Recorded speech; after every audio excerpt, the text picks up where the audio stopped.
Hello friends, welcome to teaching Kishan YouTube channel. તો આપણે કંઈક ગુજરાતનો સાંસ્કૃતિક વારસો એટલે કે કલ્ચર ઓફ ગુજરાતની શરૂઆત કરી દીધી હતી, જેની અંદર અત્યાર સુધી આપણે 7 લેક્ચર જોઈ ગયા. લેક્ચર નંબર 7ની અંદર આપણે ગુજરાતના સાંસ્કૃતિક વારસાનો એક સરસ મજાનો ટોપિક શરૂ કર્યો હતો. એ હતો ગુજરાતના તીર્થસ્થાનો અને પર્યટન સ્થળો.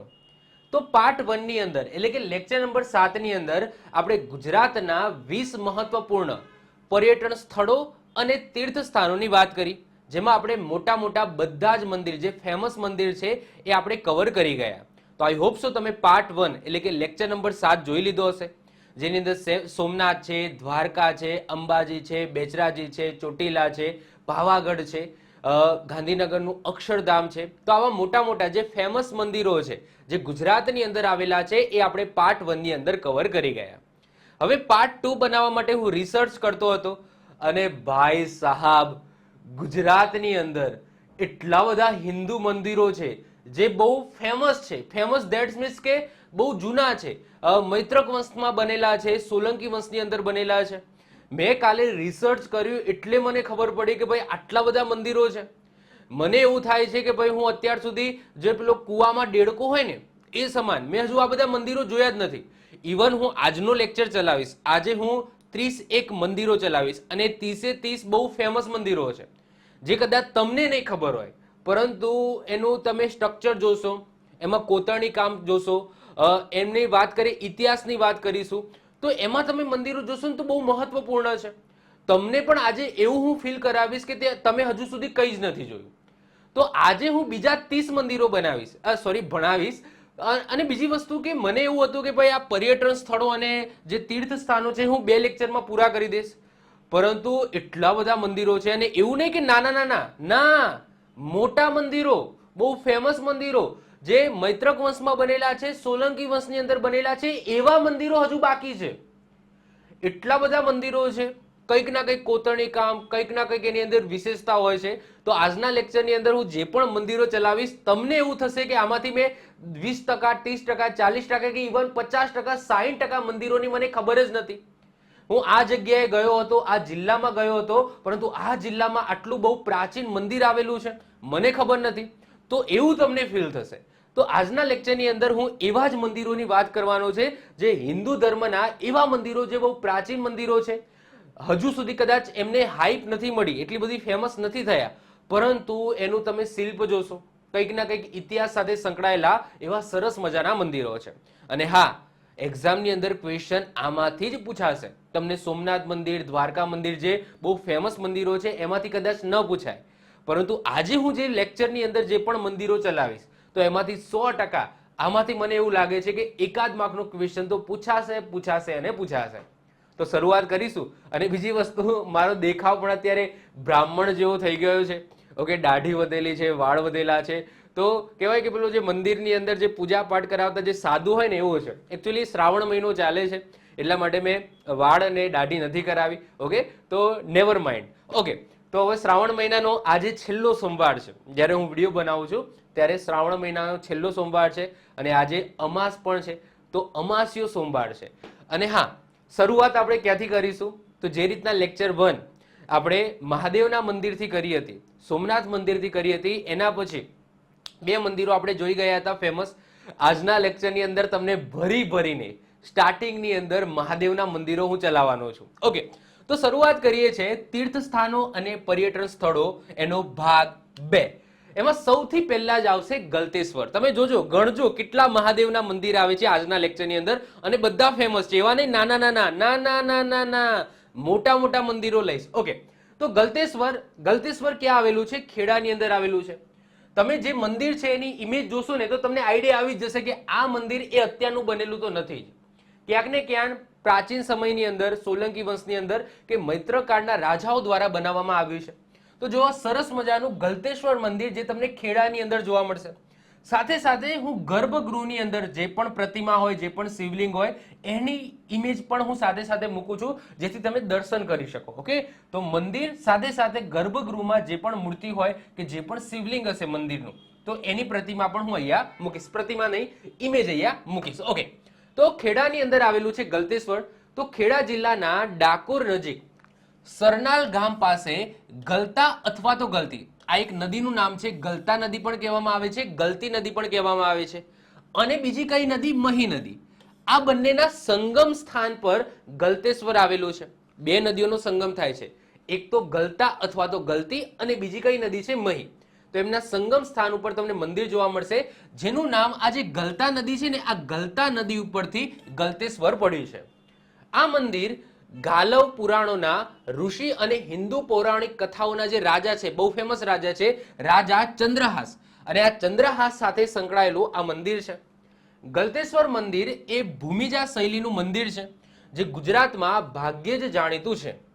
માલવાના શાસન હેઠળ પ્રદેશોમાં ભૂમિજા શૈલી લોકપ્રિય શૈલી છે, જેમાં ગર્ભગૃહ અને મંડપ, મંડપ એટલે કે નૃત્ય મંડપ, જે આપણે કહીએ છીએ ને મંડપ, ધેટ્સ મીન્સ કે શું કે આગળનો હોલ, આને આપણે મંડપ કહીશું. ક્લિયર? આની અંદર જે હોલ હોય, જ્યાં ભક્તો છે એ દર્શન કરીને આવીને બેસે છે, તો એ જે જગ્યા છે, જે હોલની જેવી જગ્યા હોય છે, એને આપણે મંડપ કહીશું. આ મંદિર ભારતીય પુરાતત્વ સર્વેક્ષણ એટલે કે ASI, archaeological survey of India દ્વારા સુરક્ષિત રાષ્ટ્રીય મહત્વનું સ્મારક છે. બીજી વસ્તુ કે ઘણા બધા સ્ટુડન્ટે મને કોમેન્ટ પણ કરી હતી કે એમના જે કુળ દેવતા હોય અથવા તો કુળ દેવી હોય, તો એમની કોમેન્ટ કરી હતી કે સર આ મંદિર ચલાવો, તો એ હું લઈશ. ઓકે, ટેન્શન ના લેશો, હજુ આના પછીનો લેક્ચર આવશે પાર્ટ 3, એની અંદર હું કવર કરાવીશ. બીજી વસ્તુ કે તમે તમારા જે કુળ દેવતા અથવા તો કુળ દેવી છે, તો એમના મંદિરોનું નામ મને કોમેન્ટ કરીને આપો આ લેક્ચરની અંદર. તો આ લેક્ચરની નીચે તમે કોમેન્ટ કરજો કે ભાઈ જો જે મેં ચલાવી દીધું છે ઇટ્સ ઓકે, જે નથી આવ્યા મંદિરો અને તમને એવું લાગે છે કે સાહેબ આ મંદિર છે, બહુ ફેમસ મંદિર છે અને અમારા કુળ દેવતા અથવા તો કુળ દેવી છે એમનું મંદિર છે, તો એના વિશે ચલાવો, તો તમે નીચે કોમેન્ટ કરજો. એની થોડી મને માહિતી આપજો, મતલબ કે તમારી જે જ્ઞાતિ છે, જે કમ્યુનિટી છે, જેમ કે મારી જ્ઞાતિ કમ્યુનિટી કઈ છે? કડવા પાટીદાર. ઓકે, પટેલ સમાજ છું. મારા કુળદેવી કયા છે? તો ઉમિયા માતા છે. મંદિર ક્યાં આવેલું છે? ઊંઝાની અંદર આવેલું છે. તો આ રીતના મને ડિટેલ્સમાં થોડી માહિતી આપજો, જેથી હું સર્ચ કરીને વધુ માહિતી લઈને આવું. ક્લિયર? તો આટલું તમારે કરવાનું છે. ઓકે, તો વાત થઈ ગઈ ગલતેશ્વરની. આગળ વાત કરીએ, શિખર તેમજ મંદિરનો જે મંડપ છે એ 1908 ની અંદર તૂટી પડ્યો હતો. એ વખતે આવા કંઈક હાલતમાં હતો. અત્યારે તમે જોશો તો આવી હાલતમાં છે, એટલે કે અહીંયાથી તમે આ ઉપર જોશો તો આ જે શિખર છે એ ફરીથી બનાવવામાં આવ્યું છે. તો 1908માં તૂટી પડ્યો હતો. શિખરની પુનઃસ્થાપના ASI દ્વારા સપ્ટેમ્બર 2021 ની અંદર પૂર્ણ કરવામાં આવી છે. મંદિર યોગ્ય રીતે મંડપના સ્થળની નીચે સ્થિત છે અને અંદરથી ચોરસ છે. બહારથી મંદિર 24 ફૂટના વ્યાસ સાથે ગોળાકાર છે, જેમાં અસંખ્ય અંદાજો અને વિરામો છે. વિરામ સ્થાનોમાં 8 દિશામાં સંરક્ષણ દેવતા દિક્પાલોની છબીઓની સાથે 7 માળખાઓ છે. મંદિરની આગળની દિવાલ યોગ્ય રીતે શણગારેલી છે અને આકૃતિઓ છે, જેમાં શિવના વિવિધ સ્વરૂપો સમાવેશ થાય છે. આકૃતિઓ અને કોતરણીમાં ગંધાવા, તપસ્વીઓ, ઘોડેસવારો, હાથી સવારો, રથ, પાલખીઓ અને જીવનની ઘટનાઓ, જેમાં જન્મથી લઈને મૃત્યુ સુધીનો સમાવેશ થાય છે. તો આ બધું કોતરણી કામ તમે જોવા મળશે. અહીંયા ધ્યાનથી તમે જોશો તો અહીંયા આ જે રાઉન્ડ આકારે જે ગર્ભગૃહ છે, ઉપર શિખર છે, તો ત્યાં બધી જગ્યાએ તમને કોતરણી કામ જોવા મળશે. દેવી દેવતાઓ છે અને અલગ અલગ તમે જોશો ઘોડે સવારો છે, તપસ્વીઓ છે, રથ સવારો છે, પછી જીવનની ઘટનાઓ છે અમુક, પછી જીવનના શરૂઆતથી લઈને મૃત્યુ સુધી જે ઘટનાક્રમ છે એ બધું આ મંદિરમાં અહીંયા કોતરવામાં આવ્યું છે. ક્લિયર? તો આ ગલતેશ્વર મંદિર યાદ રાખજો ક્યાં આવેલું છે? તો ખેડાની અંદર આવેલું છે. ક્લિયર? ચલો, એના પછી નેક્સ્ટ આવે છે કાલીબરી. કાલીબરી ક્યાં આવેલું છે? અમદાવાદની અંદર આવેલું છે. ઓકે, હવે કાલીબરી મંદિર એ કોને સમર્પિત છે? તો દેવી કાલીને સમર્પિત છે. હવે નામથી તમે જુઓ કે કાલીબરી, નામ શું છે? કાલીબરી. તો કાલીબરી અમદાવાદમાં આવેલું છે. એકચ્યુઅલી આ જે નામ છે એ બંગાળી ભાષાની અંદર આ લખવામાં આવ્યું છે કાલીબરી, અને અહીંયા જે સ્થાપના કરવામાં આવી છે મંદિર, આમ તો જો તમને ગઢ જેવું તમને દેખાતું હશે, પરંતુ એકચ્યુઅલી આ મંદિર છે જે બંગાળી સમુદાય જે અહીંયા અમદાવાદની અંદર રહે છે એમના દ્વારા સ્થાપવામાં આવ્યું છે. મંદિર કોનું છે? મહાકાળી માતાનું છે. અને તમને ખબર છે કલકત્તાની અંદર દુર્ગા પૂજા છે, બહુ ફેમસ છે. જે રીતના પુરીનું જે રથયાત્રા નીકળે છે એની મુખ્ય રથયાત્રા ક્યાંની છે? તો જગન્નાથપુરી ઓડિશાની છે. એ રીતના દુર્ગા પૂજા માટે કયું રાજ્ય જાણીતું છે? તો કલકત્તા જાણીતું છે, એટલે કે પશ્ચિમ બંગાળ જાણીતું છે. તો આ જે સમુદાય છે, આ સમુદાય દ્વારા અહીંયા દુર્ગા પૂજા પણ કરવામાં આવે છે આ મંદિરે. ક્લિયર? તો વાત કરીએ આપણે કાલીબરી. ઘણા લોકોને હજુ મતલબ કે નહીં ખબર હોય, મને પણ નથી ખબર. ક્લિયર? હું ગાંધીનગરમાં રહું છું, બાજુમાં અમદાવાદ છે, મને પણ આ મંદિરની નથી ખબર, પરંતુ મેં સર્ચ કર્યું, રિસર્ચ કર્યું તો મને આ મંદિર મળ્યું. તો અમદાવાદ કાલીબરી એ દેવી કાલીને સમર્પિત છે. કોને સમર્પિત છે? દેવી કાલીને સમર્પિત છે, જે એક હિન્દુ મંદિર છે અને બંગાળી સંસ્કૃતિનું કેન્દ્ર છે. આ મંદિરનું નિર્માણ 2014માં અમદાવાદના બંગાળ કલ્ચરલ એસોસિએશન દ્વારા કરવામાં આવ્યું હતું, જે ગુજરાતની સૌથી જૂની બંગાળી સમુદાય સંસ્થાઓમાંની એક છે. મંદિર દુર્ગા પૂજા ઉત્સવ પણ કરે છે અહીંયા, જે દર વર્ષે તેની બાજુના મેદાનની અંદર આયોજિત થાય છે.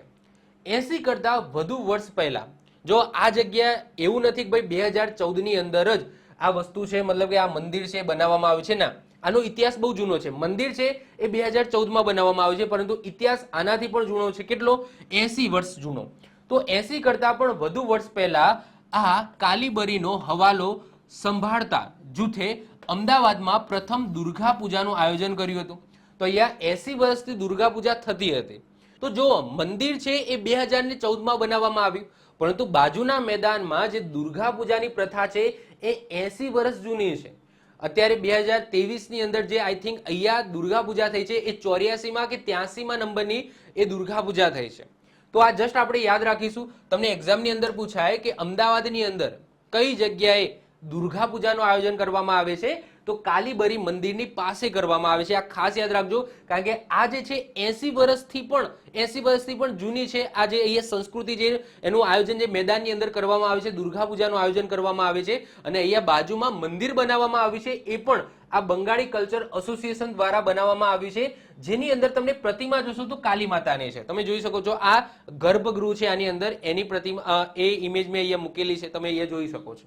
ક્લિયર? તો યાદ રાખજો, કાલીબરી મંદિર ક્યાં આવેલું છે? અમદાવાદની અંદર આવેલું છે. ઓકે, એના પછી નેક્સ્ટ આવે છે કોટેશ્વર મંદિર. કોટેશ્વર મંદિર પાછળ સ્વર આવેલી સમજી લેવાનું કે કોનું હશે? દેવાદિદેવ મહાદેવનું હશે. તો કોટેશ્વર મંદિર ક્યાં આવેલું છે? કચ્છની અંદર આવેલું છે. આ તો ફેમસ છે, બધાને ખબર હશે. ઓકે, તો કોટેશ્વર મંદિર જે દરિયા કિનારે આવેલું છે, કચ્છની અંદર આવેલું છે. કેવું દેખાય છે? સરસ મજાનું દેખાય છે. અહીંયા તમે જોવો છો બાજુમાં દરિયો છે, અને કહેવાય છે કે ત્યાંથી આ જે જગ્યાએ છે રાત્રે તમે જાઓ તો ત્યાંથી પાકિસ્તાનની લાઇટો પણ દેખાય છે. તો કોટેશ્વર ક્યાં આવેલું છે? તો એક્ઝેક્ટ હું તમને કહું, જો લોકેશન બતાવું આ રીતના, તો આ જે ભાગ છે આ રીતના, ઓકે, આ રીતના જે ભાગ છે, તો આ કચ્છની અંદર, આ કચ્છ છે, આ કચ્છનો અખાત છે, તો કચ્છની અંદર છેક અહીંયા આવેલું છે. ક્યાં આવેલું છે? અહીંયા. ઓકે, તો આ જગ્યાએ તમને કોટેશ્વર જોવા મળશે, જે સિર ક્રીક છે ને, સિર ક્રીકની નજીક જ છે એવું કહી શકો. તો કચ્છ જિલ્લાના પશ્ચિમમાં કોરી ક્રીક, જેને આપણે પછી છેલ્લો ખૂણો હોય એને સિર ક્રીક કહીએ છીએ. તો કોરી ક્રીકના મુખ પાસે કોટેશ્વર ગામે પ્રાચીન શિવ મંદિર આવેલું છે. કોટેશ્વરનો શાબ્દિક અર્થ શું થાય છે? એટલે કે કોટેશ્વરનો જો તમારે અર્થ કાઢવો હોય તો એનો મતલબ એવો થાય છે 10 કરોડ દેવતાઓ. શું થાય છે? 10 કરોડ દેવતાઓ. હવે આ જે મંદિર છે ને, એનો જે ઇતિહાસ છે એ રાવણ સાથે સંકળાયેલો છે. હમણાં વાર્તા કહું છું તમને. ભૂતકાળમાં ભરતીની ખાડીઓ દ્વારા મંદિર લગભગ સંપૂર્ણપણે મુખ્ય ભૂમિભાગથી કપાઈ ગયું હતું, પરંતુ હવે અત્યારે રસ્તા બનાવી દેવામાં આવે છે, એટલે કે તમે ઇઝીલી ગાડી લઈને પણ તમે આ જે કોટેશ્વર મંદિર છે એની મુલાકાતે જઈ શકો છો. આ ઇમેજ તમે જોશો તો આ કોટેશ્વર મંદિરના અંદરની ઇમેજ છે. તો એની અંદર તમે જોઈશો કે અહીંયા શિવલિંગ છે, અહીંયા સરસ મજાની મૂર્તિ બનાવવામાં આવી છે શંકર ભગવાનની, અહીંયા બીજા દેવી દેવતાઓના ગોખલા પણ તમને જોવા મળશે. આગળ વાત કરીએ, આ સ્થળને સૌથી પહેલા એનો જે ઉલ્લેખ છે એ ચીની પ્રવાસી, આ યાદ રાખજો, યુએન સાંગ, બધાને ખબર જ છે, વલ્લભીની મુલાકાતે આવ્યા હતા. તો આ સ્થળનો જે સૌથી પહેલો ઉલ્લેખ છે એ ચીની યાત્રી આવ્યા હતા યુએન સાંગ, એમના લખાણોની અંદર પણ જોવા મળે છે. યુએન સાંગે તેનો ઉલ્લેખ કચ્છની સિંધુ નદી, પહેલા તમને ખબર જ હોય કે સિંધુ નદી છે આપણા ગુજરાતની અંદર છે, કે એનું મુખ છે ત્યાં વસતી હતી, પરંતુ ભૂકંપના કારણે પછી રસ્તો બદલાઈ ગયો, હવે કરાચી બંદરે એનો અંત થાય છે. સિંધુ નદી અને મહાન મહાસાગરની નજીક દેશની પશ્ચિમ સરહદ ઉપર સ્થિત, એ વખતે એમને કોટેશ્વર નતું લખ્યું, એમને એમની પુસ્તકની અંદર આ મંદિરનું નામ શું લખ્યું હતું? તો કિસ્સી સિફાલો એમની ભાષામાં લખ્યું હતું, કિસ્સી સિફાલો. તો આ યાદ રાખજો, કિસ્સી સિફાલો એટલે શું? આપણું કોટેશ્વર મંદિર. ઓકે, હવે આ કોટેશ્વર મંદિરનો ઇતિહાસ શું છે એ સમજો. તો આ મંદિર એવું કહેવામાં આવે છે કે રાવણ સાથે સંકળાયેલું છે. હવે સ્ટોરી કંઈક આવી છે કે રાવણની માતા રાવણની માતા એમની ઈચ્છા થાય છે કે આપણે આ નગરીની અંદર એટલે કે જે લંકા છે આ લંકા નગરીની અંદર આપણે શિવલિંગની સ્થાપના કરીએ. તો એ જે રૂમ હોય છે એમાં બધું સજાડીને બેસે છે અને રાવણને કહે છે કે ભાઈ આપણે અહીંયા શિવલિંગની સ્થાપના કરવાની છે, તમે મહાદેવને પ્રસન્ન કરો અને મહાદેવ પાસેથી એમના જ્યોતિ રૂપનું તમે જે શિવલિંગ છે એ અહીંયા લઈને આવો અને એની સ્થાપના કરો. તો રાવણ છે પહોંચી જાય છે મહાદેવ પાસે અને મહાદેવ પાસે એ ભક્તિ કરે છે અને તપ કરે છે અને શિવજી છે એ પ્રસન્ન થઈ જાય છે અને શિવલિંગ છે એ શિવલિંગ એમને આપે છે. તમે જોશો ઇમેજ તો આ શિવલિંગ છે. ઓકે, મોટું હતું પરંતુ ઇમેજ મને આવી મળી. તો આ રાવણ છે, આ રાવણને શંકર ભગવાન છે એ આવું શિવલિંગ આપે છે એમને પ્રસન્ન થઈને. પરંતુ શંકર ભગવાન એમને એવું કહે છે કે જે જગ્યાએ તું આ શિવલિંગની સ્થાપના કરીશ, મતલબ કે જે જગ્યાએ તું આ શિવલિંગને જમીન ઉપર મૂકીશ એ જગ્યાએ આની સ્થાપના થઈ જશે. તો તારે જમીન ઉપર નથી મૂકવાનું, સીધું ક્યાં લઈ જવાનું છે? લંકા લઈ જવાનું છે અને લંકાની અંદર જે જગ્યાએ તમારે આ શિવલિંગની સ્થાપના કરવાની છે એ જગ્યાએ તમારે મૂકવાનો રહેશે. ક્લિયર? જો વચ્ચે ક્યાંક મૂક્યું તો સમજી લો કે ત્યાં જ એની સ્થાપના થઈ જશે, એના પછી તું હલાઈ નહીં શકીશ. ક્લિયર? તો આવું કહીને રાવણ છે એ રવાના થઈ જાય છે. હવે જો બધાની ઈચ્છા હતી, દેવોની પણ ઈચ્છા હતી કે આ જે શિવલિંગ છે એની સ્થાપના લંકાની અંદર ના થાય, કારણ કે તમને ખબર જ છે કે ભાઈ ભવિષ્યની અંદર રામ ભગવાન છે એ આક્રમણ કરવાના છે લંકા ઉપર અને એ જગ્યાએ જો મહાદેવ હશે, ખુદ મહાદેવ જ્યોતિ સ્વરૂપે હશે તો એ આક્રમણ નહીં કરી શકે. ક્લિયર? તો એ પ્રભાવ હશે એમનો. તો તમે જોશો તો રસ્તામાં શું થાય છે, તો ગણેશજી છે એ ગણેશજી આ રીતના એક ગોવાળિયાનો વેશ ધારણ કરીને આવે છે અને ગાયો ચરાવતા હોય છે. અને એકચ્યુઅલી એવું થાય છે કે એ વખતે આ જે સાંજ છે એ આથમતી હોય છે. તમે જોઈ શકો છો કે સૂરજ છે એ આથમતો હોય છે એટલે કે સાંજ થતી હોય છે. હવે રાવણનો એવો નિયમ હોય છે કે ભાઈ પૃથ્વી આમની આમ ના થઈ જાય, પરંતુ મારે બે ટાઈમ એટલે કે સવાર અને સાંજે શું કરવાનું હોય છે કે મારે પૂજા કરવાની હોય છે. આ એનો નિયમ હોય છે. ગમે તે થાય મારે પૂજા તો કરવાની છે.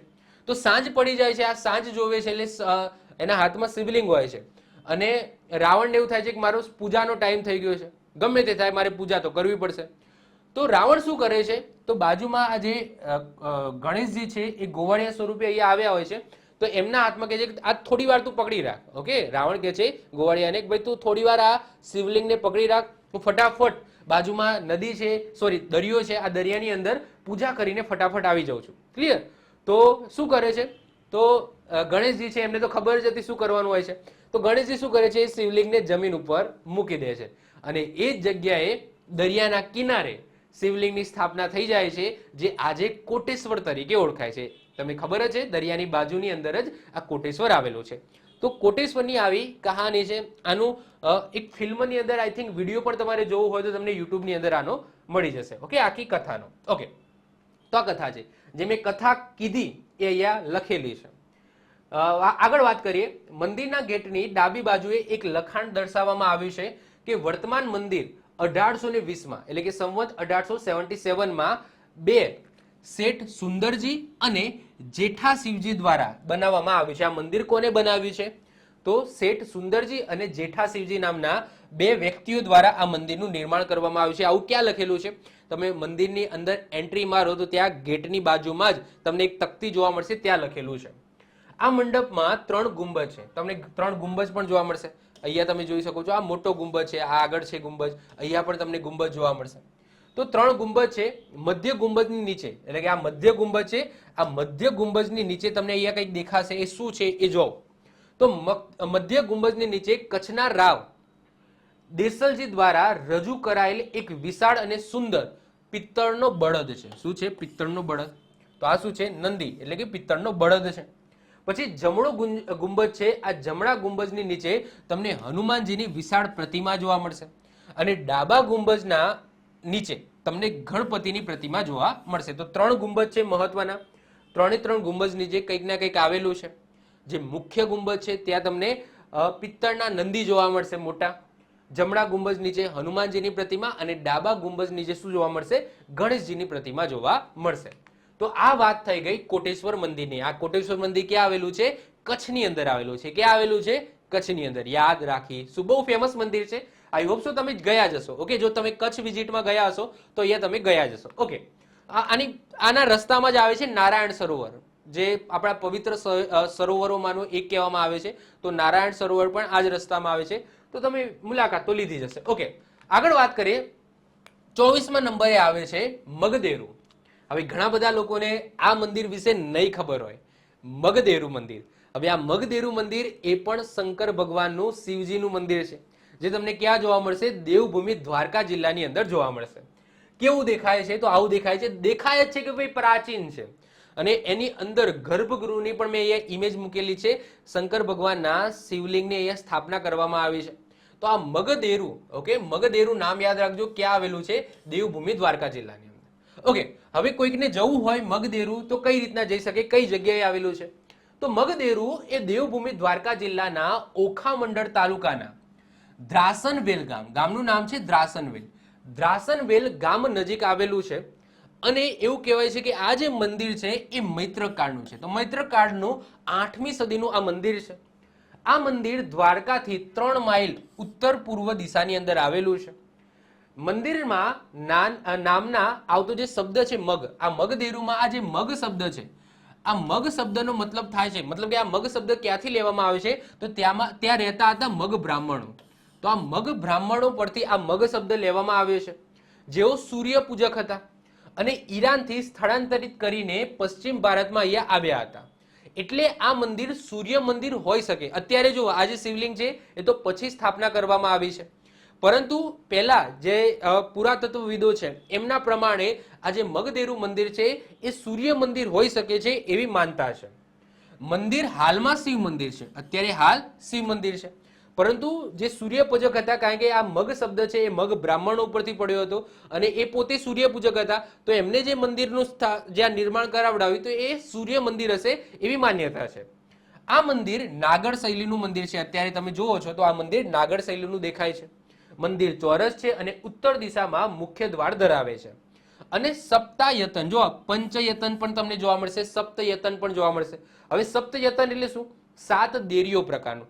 હવે જો પંચયતન અથવા તો સપ્તયતન, મોસ્ટ ઓફ ધ કેસની અંદર પંચયતન અથવા તો સપ્તયતન લખેલું હશે. આનો મતલબ શું થાય એ હું અહીંયા ક્લિયર કરી દઉં છું. સપ્તયતન એટલે કે 7 દેરીઓ, એટલે કે મુખ્ય મંદિર હોય અને બીજા 6 નાના નાના મંદિર હોય, તો આ સપ્તયતન. પંચયતન એટલે શું? એક મુખ્ય મંદિર હોય, આજુબાજુ 4 નાના નાના મંદિર હોય, તો આ પંચયતન થયું. ક્લિયર? મોસ્ટ ઓફ ધ કેસની અંદર પંચયતન અથવા તો સપ્તયતન હશે. સર કેમ એવું? પંચયતન દિશા કેટલી છે? 4 દિશા છે, તો 4 દિશાની અંદર એક મંદિર હોય, આ રીતના એક મંદિર હોય અને વચ્ચે મુખ્ય મંદિર હોય, તો આ પંચયતન. સપ્તયતન, હવે સપ્તયતનની અંદર જે પેલી આપણી બીજી 4 દિશાઓ છે ને એને પણ તમે કાઉન્ટ કરો તો અલગ અલગ ગમે તે 6 દિશાની અંદર નાની નાની દેરીઓ હશે અને એક મુખ્ય મંદિર હશે. તો આને શું કહેવામાં આવે? સપ્તયતન કહેવામાં આવે છે. જેમાં મધ્યમાં મુખ્ય ગર્ભગૃહ અને તેની આસપાસ 6 નાની દેરીઓ છે, તો એને શું કહેવામાં આવે? સપ્તયતન અથવા તો સપ્તાયતન કહેવામાં આવે છે. ક્લિયર છે? ચલો, એના પછી 25મા નંબરે, ક્લિયર? તો આ મગદેરુ મંદિરમાંથી આટલું યાદ રાખજો કે આવેલું છે દેવભૂમિ દ્વારકા જિલ્લાની અંદર આવેલું છે, આ ખાસ યાદ રાખજો. એના પછી ખેડરોડા મંદિર સમૂહ ક્યાં આવેલો છે? સાબરકાંઠાની અંદર. કોઈને ખબર છે? ખબર છે? આ પણ તમારા માટે કદાચ નવું હોઈ શકે. અને એવું નથી કે આ નાના નાના મંદિરો ચલાવું છું, નાના મંદિરો નથી. આ બધા બહુ ફેમસ અને બહુ પ્રાચીન મંદિરો છે. આમાંથી ક્વેશ્ચન નીકળી શકે. ઓકે, તમને એવું લાગશે કે સાહેબ આમાંથી ક્વેશ્ચન નીકળ્યો અને એ વખતે તમને એવું થશે સાહેબ આવું મંદિર હોય કુણા કાચડામાં હોય, અરે બહુ પ્રાચીન છે મંદિર, એનો ઇતિહાસ છે, એટલા માટે આ બધા મંદિરો ચલાવું છું અને બહુ જ મજાના મંદિરો છે. આજનો લેક્ચર બહુ મજાનો થવાનો છે. ઓકે, તો ખેડરોડાના મંદિર સમૂહ. હવે જ્યારે પણ તમને મંદિર સમૂહ જોવા મળે તો એક મંદિર નહીં હોય, એ આખા વિસ્તારની અંદર 2, 3, 4, 5 અથવા તો કંઈક કુંડ હશે, કંઈક વાવ હશે, એવું હશે. એટલે કે આખો એક વિસ્તાર છે, એમાં જુદા જુદા અલગ અલગ ટાઈપના મંદિરો જોવા મળશે, એટલા માટે એ સમૂહ લખેલો છે.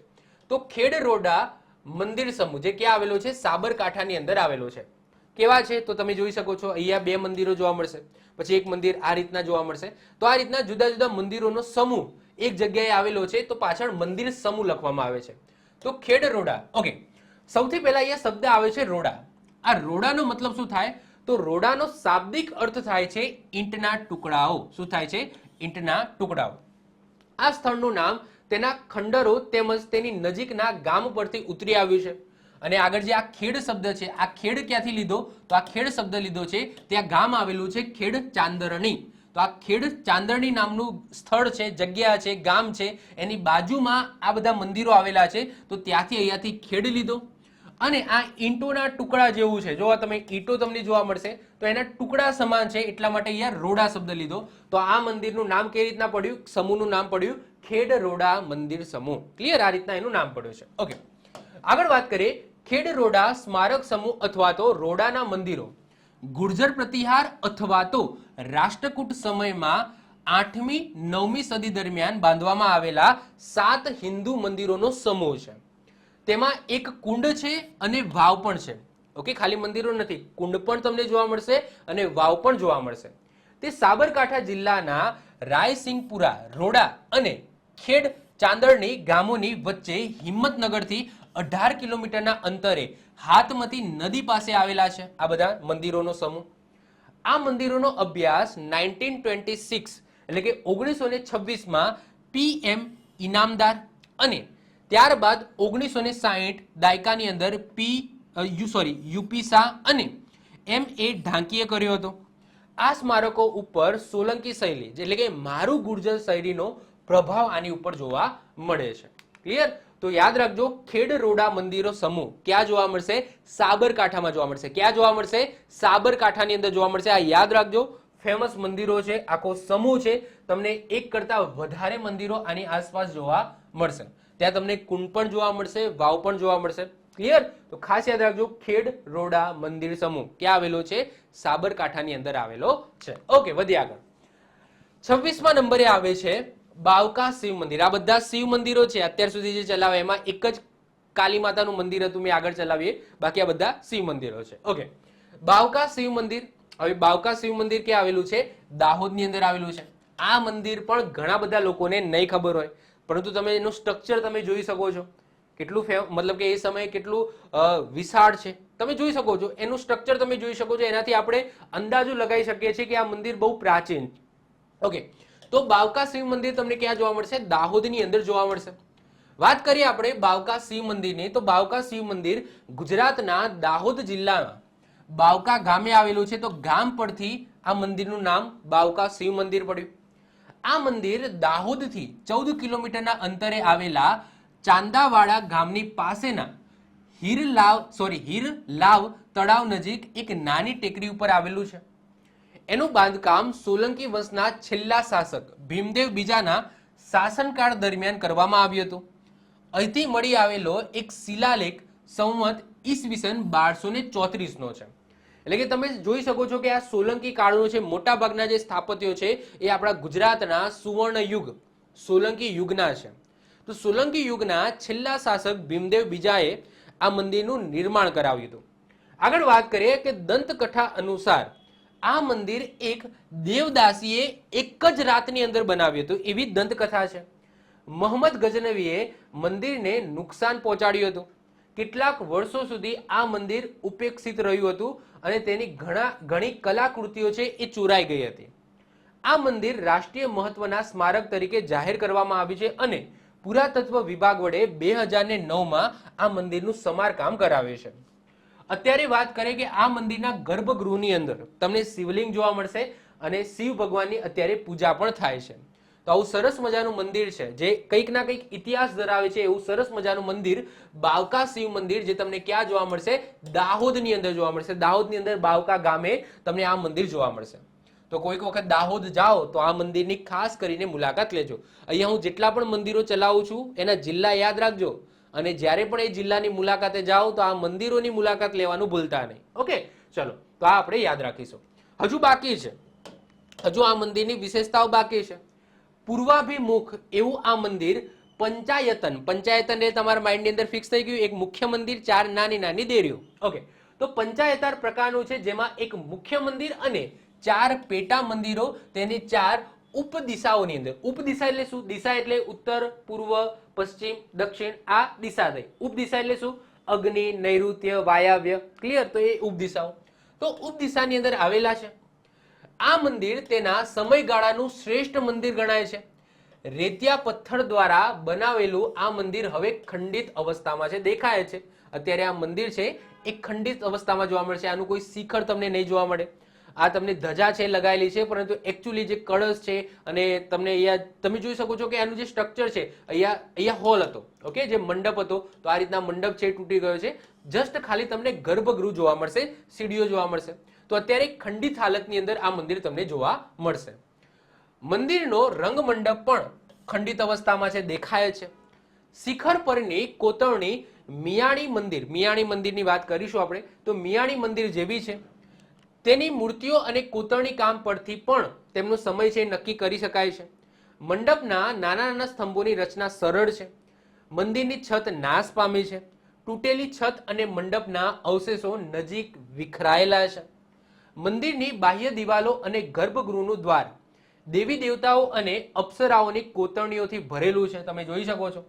તો આ જે દિવાલ છે, દિવાલને ઝૂમ કર્યું છે, તો અહીંયા તમે જોઈ શકો છો કોતરણી કામ સરસ મજાનું થયેલું છે. અહીંયા આ રીતના દેવી દેવતાઓ, અપ્સરાઓ છે. આઈ થિંક આ શિવ ભગવાનનું નટરાજ સ્વરૂપ મને દેખાય છે, ઓકે, કદાચ એવું છે. અહીંયા તમે જોઈ શકો છો, તો આ મને કદાચ હનુમાનજી દેખાય છે, અથવા તો કંઈક બીજા હોઈ શકે છે, ક્લિયર, પણ પહેલી નજરે મને એવું લાગે છે, ઓકે. તો અપ્સરાઓ અને દેવી દેવતાઓ છે, એમની કોતરણી કામ ધરાવે છે. તેમાં અનેક મૈથુન મૂર્તિઓ પણ છે. મૈથુન મૂર્તિઓ એટલે કે સમજી શકો છો કે જે મનુષ્યની જે કામ વાસના છે, આ કામ વાસનાને દર્શાવતી મૂર્તિઓની પણ કોતરણી તમને જોવા મળશે. જેમ કે ખજુરાહોમાં છે, તમને ખજુરાહોમાં મંદિરની અંદર જોશો તો એની બહારની દિવાલ છે, એમાં મનુષ્યની કામ વાસના છે એને લગતા તમને કોતરણી કામ જોવા મળશે. એટલા જ માટે આ જે મંદિર છે એને ગુજરાતના ખજુરાહોનું ઉપનામ મળ્યું છે. એક્ઝામની અંદર આ જ પૂછાશે, સાહેબ ગુજરાતના ખજુરાહોનું ઉપનામ નીચેનામાંથી કયા મંદિરને મળેલું છે? તો આન્સર શું આવશે તમારો? તો આન્સર તમારો આવશે બાવકા શિવ મંદિર, જે ક્યાં આવેલું છે? દાહોદની અંદર આવેલું છે. અને કેમ મળેલું છે? કારણ કે જે રીતના ખજુરાહોમાં મનુષ્યની કામ વાસનાના જે કોતરણી કામ છે, એવા જ કોતરણી કામ આ જે બાવકા છે, આ બાવકા મંદિરની ચારે તરફ તમને આ ટાઈપના જે મનુષ્યની કામ વાસના બતાવતા હોય એવું તમને કોતરણી કામ જોવા મળશે. ક્લિયર છે? તો આ મોસ્ટ આઈએમપી મંદિર છે, યાદ રાખજો. બાવકા શિવ ટેમ્પલ એ દાહોદની અંદર બાવકા ગામે આવેલું છે, અને આ એની વિશેષતાઓ છે, આપણે યાદ રાખીશું. ક્લિયર? ચલો, એના પછી નેક્સ્ટ આવે છે કેરા શિવ મંદિર. સાહેબ આ પણ તમને ક્યાં જોવા મળશે? તો આ પણ તમને જોવા મળશે કચ્છની અંદર, દાહોદમાં નહીં. દાહોદ ત્યાંનું કોપી થઈ ગયું, ઓકે. તો આ આવશે કચ્છ. ક્યાં છે? કચ્છની અંદર છે, ઓકે.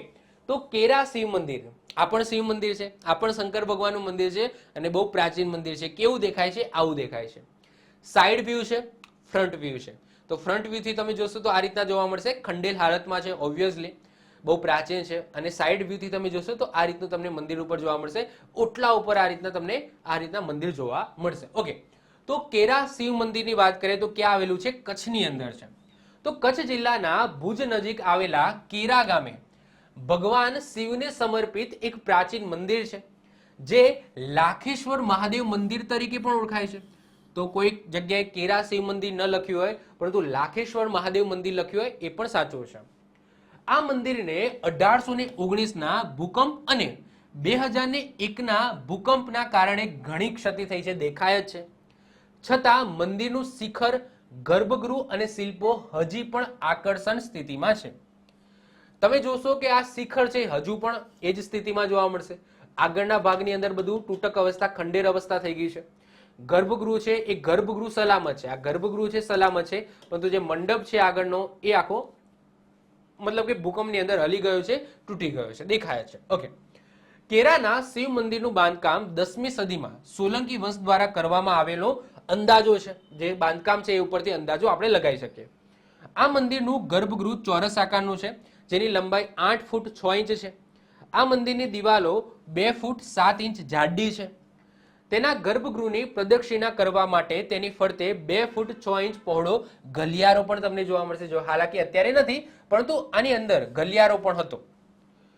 આ ગલિયારો પથ્થરોમાં કોતરેલી 2 જાળીઓ, તમે જોવો છો આ જાળીઓ દેખાય છે, આ જાળીઓ પણ મૂકવામાં આવી હતી, જેથી પ્રાકૃતિક પ્રકાશ છે એની અંદર જઈ શકે. તો એવી વ્યવસ્થા કરવામાં આવી હતી. અહીંયા જાળીઓ તમને જોવા મળશે, અહીંયા. તો જ્યારે તમે અંદર પ્રદક્ષિણા કરશો શંકર ભગવાનના શિવલિંગની, તો આ રીતના જાળીઓ દ્વારા પ્રકાશ છે, કુદરતી પ્રકાશ છે, એ આની અંદર પડશે. તો આવી સરસ મજાની રોશની, મતલબ કે રોશનીમાં વેન્ટિલેટરની સુવિધા વાળું આ મંદિર આવેલું છે, કેરા શિવ મંદિર, જે ક્યાં છે? કચ્છની અંદર છે. કચ્છની અંદર કેરા ગામે તમને જોવા મળશે. ક્લિયર? ચલો, એના પછી જે નેક્સ્ટ શિવ મંદિર આવે છે, જે બધાને ખબર જ છે, ફેમસ મતલબ બહુ ફેમસ પણ છે અને બધાને ખબર પણ હશે, જ્યાં મેળો પણ ભરાય છે અને બહુ સરસ મજાનો મેળો ભરાય છે અને આ મેળાની બહુ જ વિશેષતાઓ છે. એ મેળાવાળા લેક્ચરમાં કરીશું, પરંતુ મેળાની થોડી વિશેષતાઓની વાત આ લેક્ચરમાં પણ કરીશું. મંદિરનું નામ છે ત્રિનેત્રેશ્વર મહાદેવ મંદિર. ત્રિનેત્રેશ્વર, 3 નેત્રવાળા, બધાને ખબર છે 2 અને 1 વચ્ચે 3 નેત્રો ધરાવતા આપણા શિવજીનું મંદિર તમને અહીંયા જોવા મળશે. બાજુમાં સરસ મજાનો કુંડ છે. આ કુંડની પણ વિશેષતા છે. સાથે સાથે જે મેળો ભરાય છે, તરણેતરનો મેળો જે દર વર્ષે ભરાય છે, એની પણ વિશેષતા છે અને ખાસિયત પણ છે. એ ખાસિયતની પણ વાત કરીશું. ઓકે, આ આનંદીબેન પટેલ છે, જે ગર્ભગૃહની અંદર તમે જોઈ શકો છો શિવલિંગની પૂજા કરે છે. એકચ્યુઅલી જો શિવલિંગમાં મોટા ભાગના જે મંદિરો છે ને, એમાં ગર્ભગૃહ છે એની અંદર ફોટા પાડવાની મનાઈ હોય, પરંતુ જ્યારે પોલિટિશિયન જાય તો ત્યાં કેમેરા જાય, એમને કોઈ રોકે નહીં, તો એ જગ્યાના તમને ફોટા મળી રહે. એટલે એ આનંદીબેનનો ફોટો મૂકે છે, એનો અર્થ એવો નથી કે ભાઈ હું આનંદીબેનનો મતલબ કે સપોર્ટ કરવા માટે એમનો મૂક્યો છે, ના, એમનો જ ફોટો મળ્યો. મતલબ કે ગર્ભગૃહની અંદર કોઈ પોલિટિશિયન ગયું હોય, સારો ઇમેજ ખેંચ્યો હોય, તો એટલા માટે એ એવો ફોટો મળ્યો, બીજો એ કોઈ ફોટો ન મળ્યો, એટલા માટે મેં ફોટો મૂકેલો છે. ક્લિયર? ચલો, ઓકે. તો ત્રિનેત્રેશ્વર મહાદેવ મંદિર કેદારનાથની અંદર પણ તમે જોશો, કેદારનાથની અંદર મોબાઈલ લઈ જવું મનાય છે, ફોટા પાડવા મનાય છે. મોદીજી ગયા હતા, સારા ફોટા પડ્યા હતા, દર્શન થયા હતા. ક્લિયર? ચલો, તો ત્રિનેત્રેશ્વર મહાદેવ મંદિર સુરેન્દ્રનગરની અંદર આવેલું છે, બધાને ખબર છે, ફેમસ છે.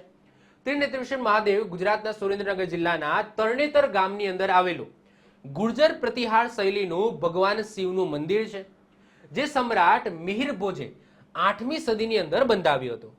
અહીં દર વર્ષે ભાદરવા સુદ ચોથથી ભાદરવા સુદ છઠ સુધી તરણેતરનો મેળો ભરાય છે, જે રંગબેરંગી છતરીઓ માટે ફેમસ છે. રંગબેરંગી છતરીઓ દેખાય છે, આ રહી સાહેબ. આ રંગબેરંગી છતરીઓનું શું મહત્વ છે? એનું પણ મહત્વ છે સાહેબ. લગ્ન સાથે જે અહીંયા જે સમુદાય આવે છે, તો એમના લગ્નની સાથે સંકળાયેલી આ છતરીઓ છે. કઈ રીતના? વાંચો આગળ એટલે ખબર પડશે.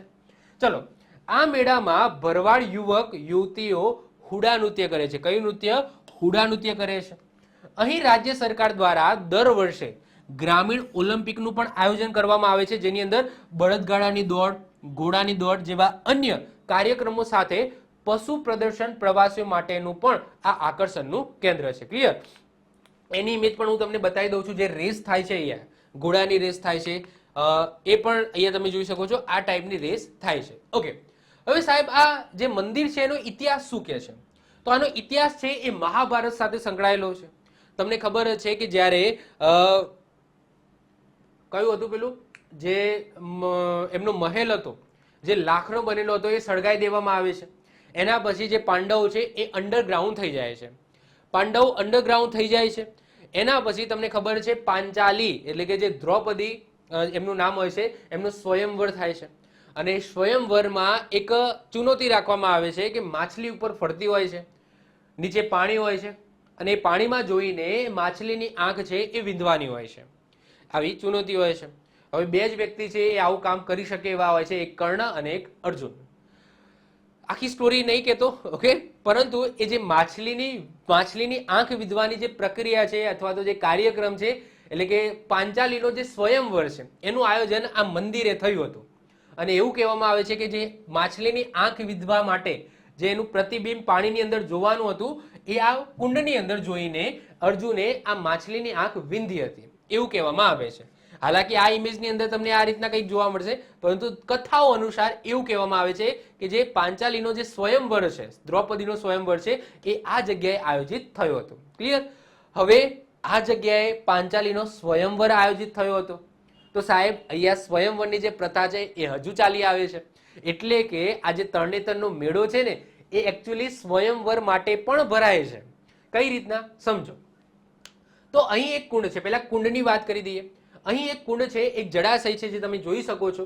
અને એવું માનવામાં આવે છે કે આ પાણીની અંદર સાક્ષાત ગંગાનો વાસ છે.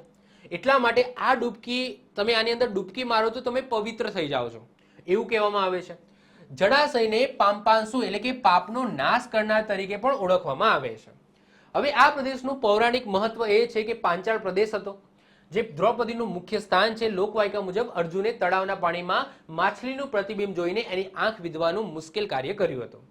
હવે જો સ્વયંવરની પરંપરા હજુ ટકી છે, એટલે કે અહીંયા ભરવાડ અને અન્ય આદિવાસી સમુદાય કમ્યુનિટીના અપરિણિત પુરુષો અને સ્ત્રીઓ તેમના પરંપરાગત વસ્ત્રોમાં સજ્જ થઈને સ્ત્રીઓની શોધની અંદર આ મેળાની મુલાકાત લે છે.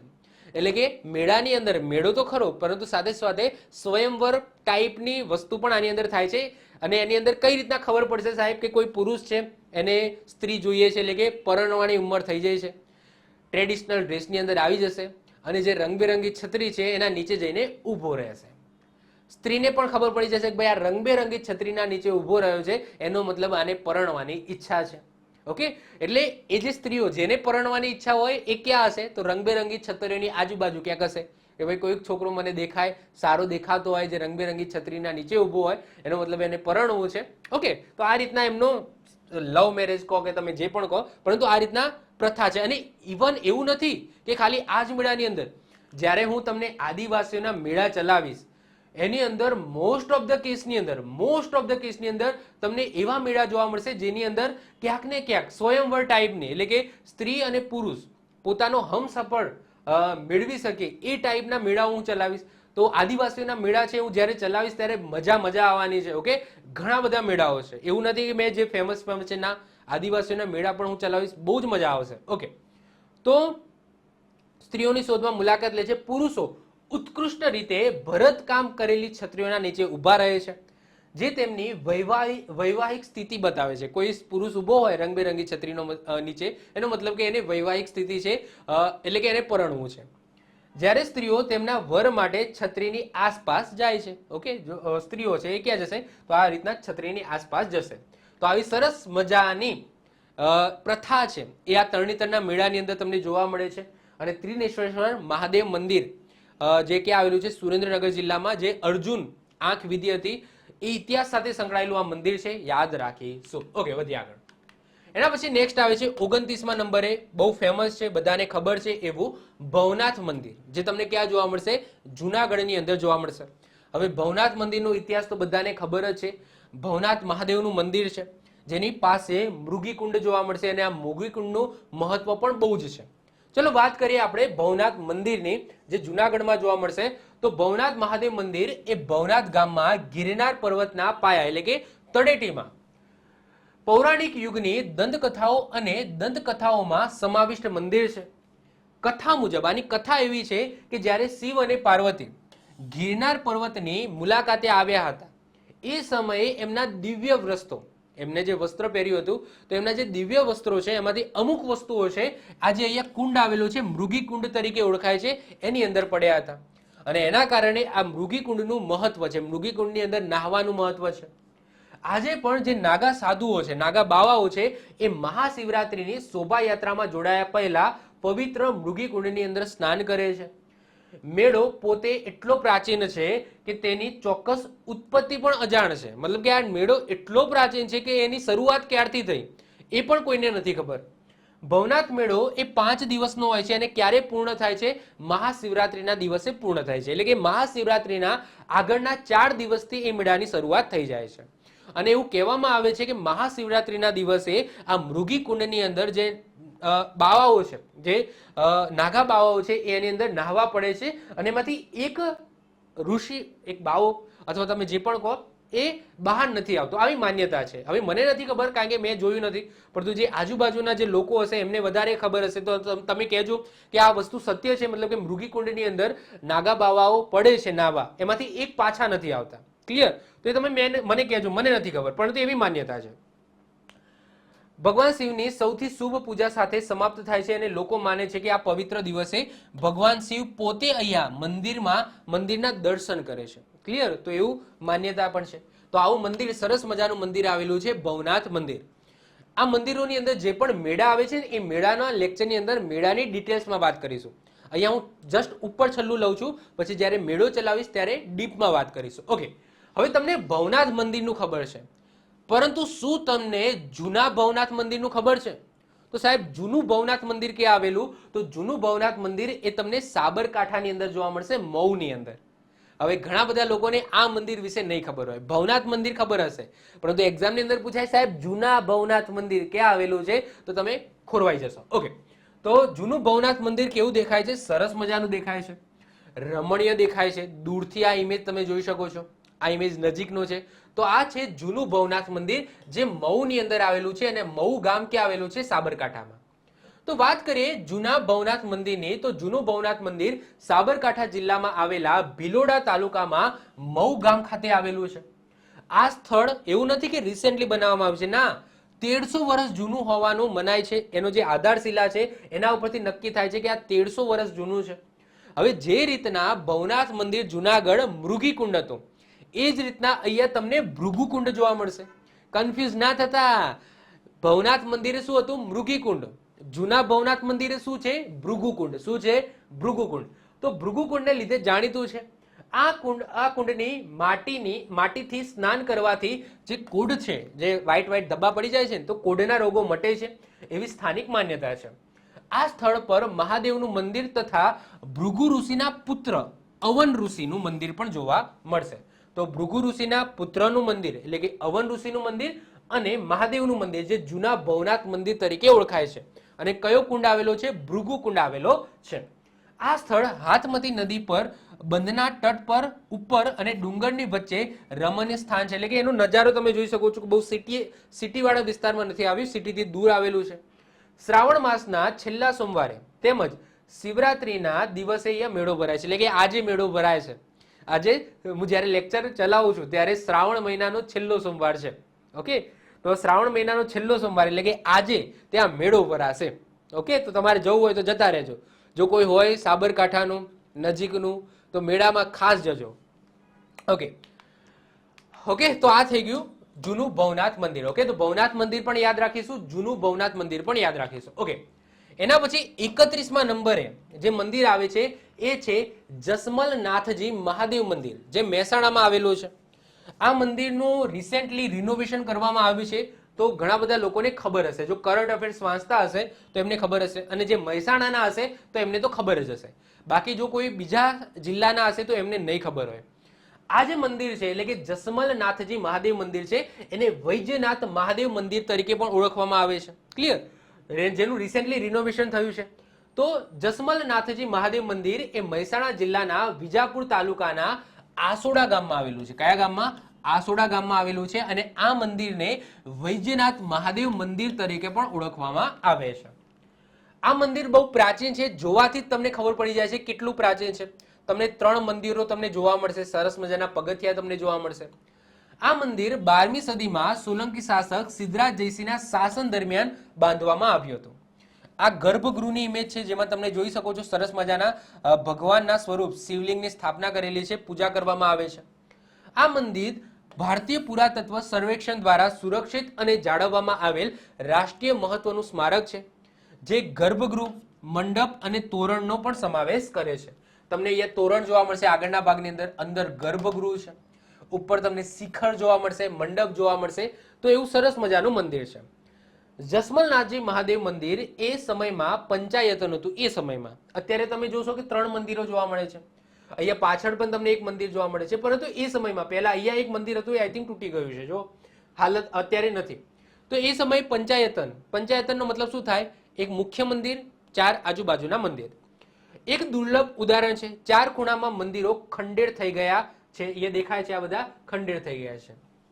પરંતુ મધ્ય જે મંદિર છે એ સારી અવસ્થામાં છે, એની અંદર પૂજા પણ કરવામાં આવે છે. આ ગર્ભગૃહની ઇમેજ છે એ પણ તમે જોઈ શકો છો. સરસ મજાના શિવલિંગની સ્થાપના કરીને એમની ટાઈમ ટુ ટાઈમ પૂજા કરવામાં આવે છે. પરંતુ મંદિર જે મધ્ય મંદિર છે એ સારી અવસ્થામાં એનું સંવર્ધન કરવામાં આવ્યું છે. તો આ મંદિર ક્યાં આવેલું છે? યાદ રાખજો, વૈજનાથ મહાદેવ મંદિર, જે મંદિરનું બીજું નામ છે જસમલનાથજી મહાદેવ મંદિર, જે તમને મહેસાણાની અંદર જોવા મળશે. ઓકે, બીજી વસ્તુ કે કોતરણી કામ પણ સરસ મજાનું છે. તમે જુઓ કે આ જે બીમ તમે જોઈ શકો છો, તોરણ તમે કહી શકો છો, અથવા તો મિનારા તો ના કહેવાય, જો કે એ મુસ્લિમ સ્થાપત્યમાં મિનારા શબ્દ યુઝ થાય છે, પરંતુ સ્તંભ તમે કહી શકો છો. તો એમાં સરસ મજાનું આ રીતના કોતરણી કામ પણ તમને જોવા મળશે. જો સરસ મજાનું કોતરણી કામ કરવામાં આવ્યું છે. Okay, clear? ચાલો, એના પછી 32મા નંબરે વાત કરીએ કાયાવરોહણ. કાયાવરોહણ જેને કારવણ પણ કહેવામાં આવે છે. કારવણ કાવર્ણ નહીં, કારવણ. ઓકે, આ કઈ રીતના બોલાય? કારવણ બોલાય. અને આ છે કાયાવરોહણ. તો કાયાવરોહણ કહો અથવા તો કારવણ કહો, બંને એક જ છે. આ મંદિર ક્યાં આવેલું છે? વડોદરાની અંદર આવેલું છે. બહુ ફેમસ મંદિર છે. આ મંદિર વિશે પણ તમને ખબર હશે. ભગવાન મહાદેવના અવતાર છે લકુલિશ, અને લકુલિશની અહીંયા પૂજા કરવામાં આવે છે. ઓકે, તો ભગવાન મહાદેવના જ એક અવતાર છે લકુલિશ, અને આ લકુલિશ ભગવાનની અહીંયા પૂજા કરવામાં આવે છે. અહીંયા ઇમેજ જોઈ શકો છો, આ લકુલિશ એમનો અવતાર છે. મંદિરની ઇમેજ તમે જોઈ શકો છો, આ મંદિરની ઇમેજ છે. તો કાયાવરોહણ વડોદરા જિલ્લામાં આવેલા ડભોઈ તાલુકામાં આવેલું એક મોટું તેમજ ધાર્મિક મહત્વ ધરાવતું ગામ છે. કાયાવરોહણ, જેને કારવણ પણ કહેવામાં આવે છે, એક પ્રાચીન નગર છે જે દરેક યુગની અંદર, જે 4 યુગ છે આપણા, સતયુગ, ત્રેતાયુગ, દ્વાપર યુગ અને કળયુગ, આ 4 યુગની અંદર અસ્તિત્વમાં એટલે કે હયાતમાં હોય એવું માનવામાં આવે છે. શૈવ પૌરાણિક કથાઓ અનુસાર ભગવાન શિવ લકુલિશ સ્વરૂપમાં આ સ્થાન ઉપર પ્રગટ થયા હતા. લકુલિશ શિવના અવતારની વાત કરીએ તો એ શંકર ભગવાનનો 28મો અવતાર છે. કયો? 28મો અવતાર છે. તો જે રીતના વિષ્ણુ ભગવાનના 10 અવતાર છે, એ રીતના શંકર ભગવાનના ઘણા બધા અવતાર છે, જેની વાત કોઈક વખત સમય મળશે તો એ વખતે લઈશ.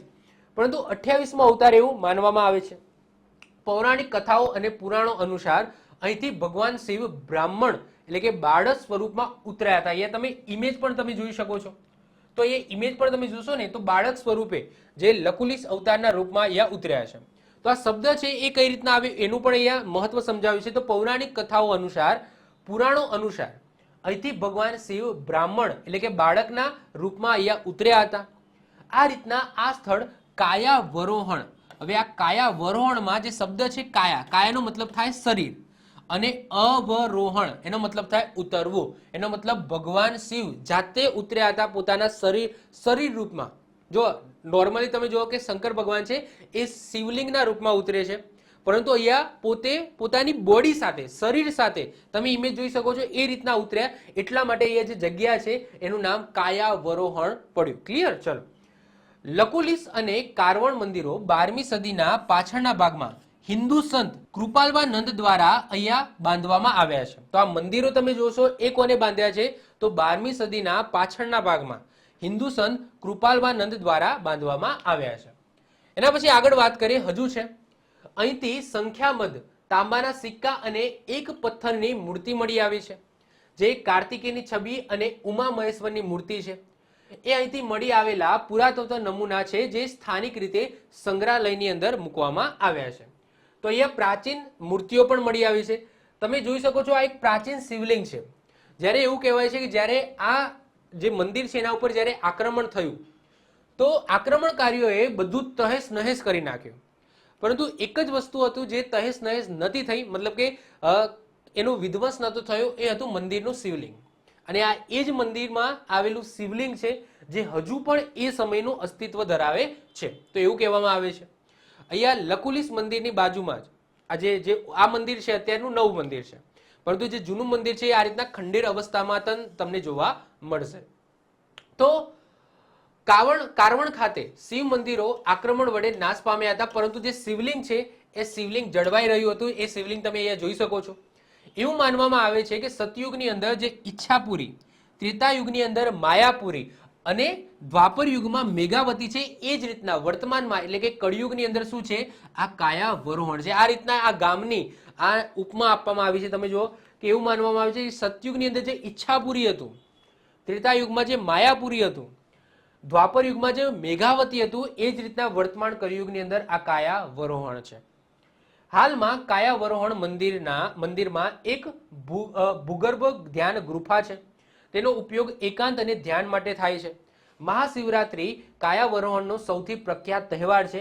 પવિત્ર દિવસ દરમિયાન સેંકડો પુરુષો ભગવાન મહાદેવના રૂપમાં એમનો પોશાક પહેરીને અહીંયા આવે છે.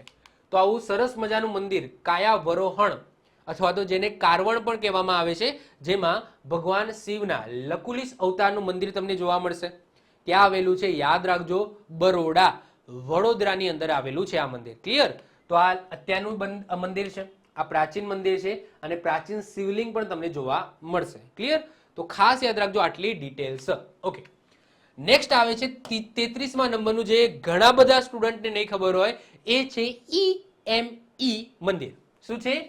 EME મંદિર. સાહેબ આ મંદિર છે? યસ, EME મંદિર જે ક્યાં આવેલું છે? વડોદરામાં છે.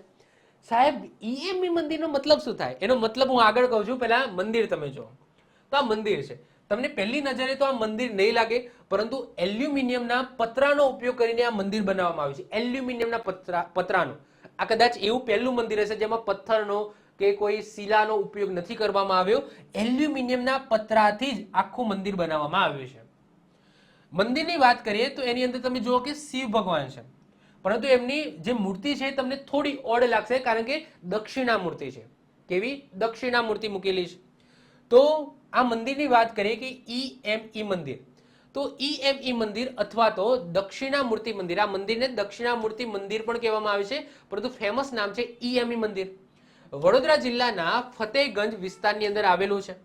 સંપૂર્ણપણે એલ્યુમિનિયમના પતરામાંથી બનાવેલ ભારતીય થલ સેના દ્વારા, કોના દ્વારા બનાવવામાં આવ્યું છે એ પણ યાદ રાખજો, ભારતીય થલ સેના. થલ સેના એટલે ભૂમિ સેના, ભૂમિ સેના એટલે આર્મી દ્વારા. તો ભારતીય આર્મી ભૂમિ સેના દ્વારા સંચાલિત આ શિવ મંદિર છે, આ યાદ રાખીશું. EME મંદિરમાં પગદંડીની આસપાસ સુંદર રીતે મઢીને સાચવી રાખવામાં આવેલી 14મી સદીથી લઈને 17મી સદી સુધીના પુરાણી શિલ્પકૃતિઓ મંદિરની સુંદરતા અને રમણીયતાને અનેક ગણી વધારે છે. હવે એવું નથી કે આ અત્યારે બહુ એવું ટેકનોલોજીને આધારે છે, ના બહુ જ સુંદર જગ્યા છે. ઇવન આની અંદર એન્ટ્રી તમારે કરવી હોય, તમને નોર્મલી એન્ટ્રી નથી મળતી, પરંતુ જો તમે એન્ટ્રી મળી જાય તો આ બહુ રમણીય સ્થળ છે. મતલબ કે એની બહુ ઘણા બધા વિસ્તારની અંદર ગાર્ડન છે, ગાર્ડનની વચ્ચે મંદિર છે, બહુ શાંત એરિયાની અંદર આ મંદિર બનાવવામાં આવ્યું છે. હું પણ નથી ગયો, પરંતુ એવી આ જે લાક્ષણિકતા છે એના આધારે હું અંદાજો લગાવી શકું છું. મંદિરનો આકાર સર્વ ધર્મના ધાર્મિક બાંધકામની લાક્ષણિકતાને આવરી લઈને બનાવવામાં આવ્યું છે. મંદિરમાં ભગવાન શિવના દક્ષિણામૂર્તિ સ્વરૂપનું અહીંયા પૂજન થાય છે. આગળ વાત કરીએ તો આ જો એની અંદરની ઇમેજીસ છે, આની અંદર છે આ રીતના ગાર્ડન છે, ગુફા બનાવવામાં આવી છે, આ રીતના તમને ગાર્ડનની અંદર આ રીતના સ્ટ્રક્ચર જોવા મળશે. આ ઉપરાંત અહીંયા રાધા કૃષ્ણ, ગણેશજી તેમજ હનુમાનજીની મૂર્તિઓ પણ પ્રસ્થાપિત કરવામાં આવેલી છે. આ મંદિર ભારતીય લશ્કરના ઇલેક્ટ્રિકલ એન્ડ મિકેનિકલ એન્જિનિયરિંગ, પેલો જે શબ્દ હતો ને EME, ઓકે, તો E for electrical, M for mechanical અને E ફોર એન્જિનિયરિંગ, ઓકે, તો આ રીતના EME, ઓકે, EME મંદિર આવું પડેલું છે.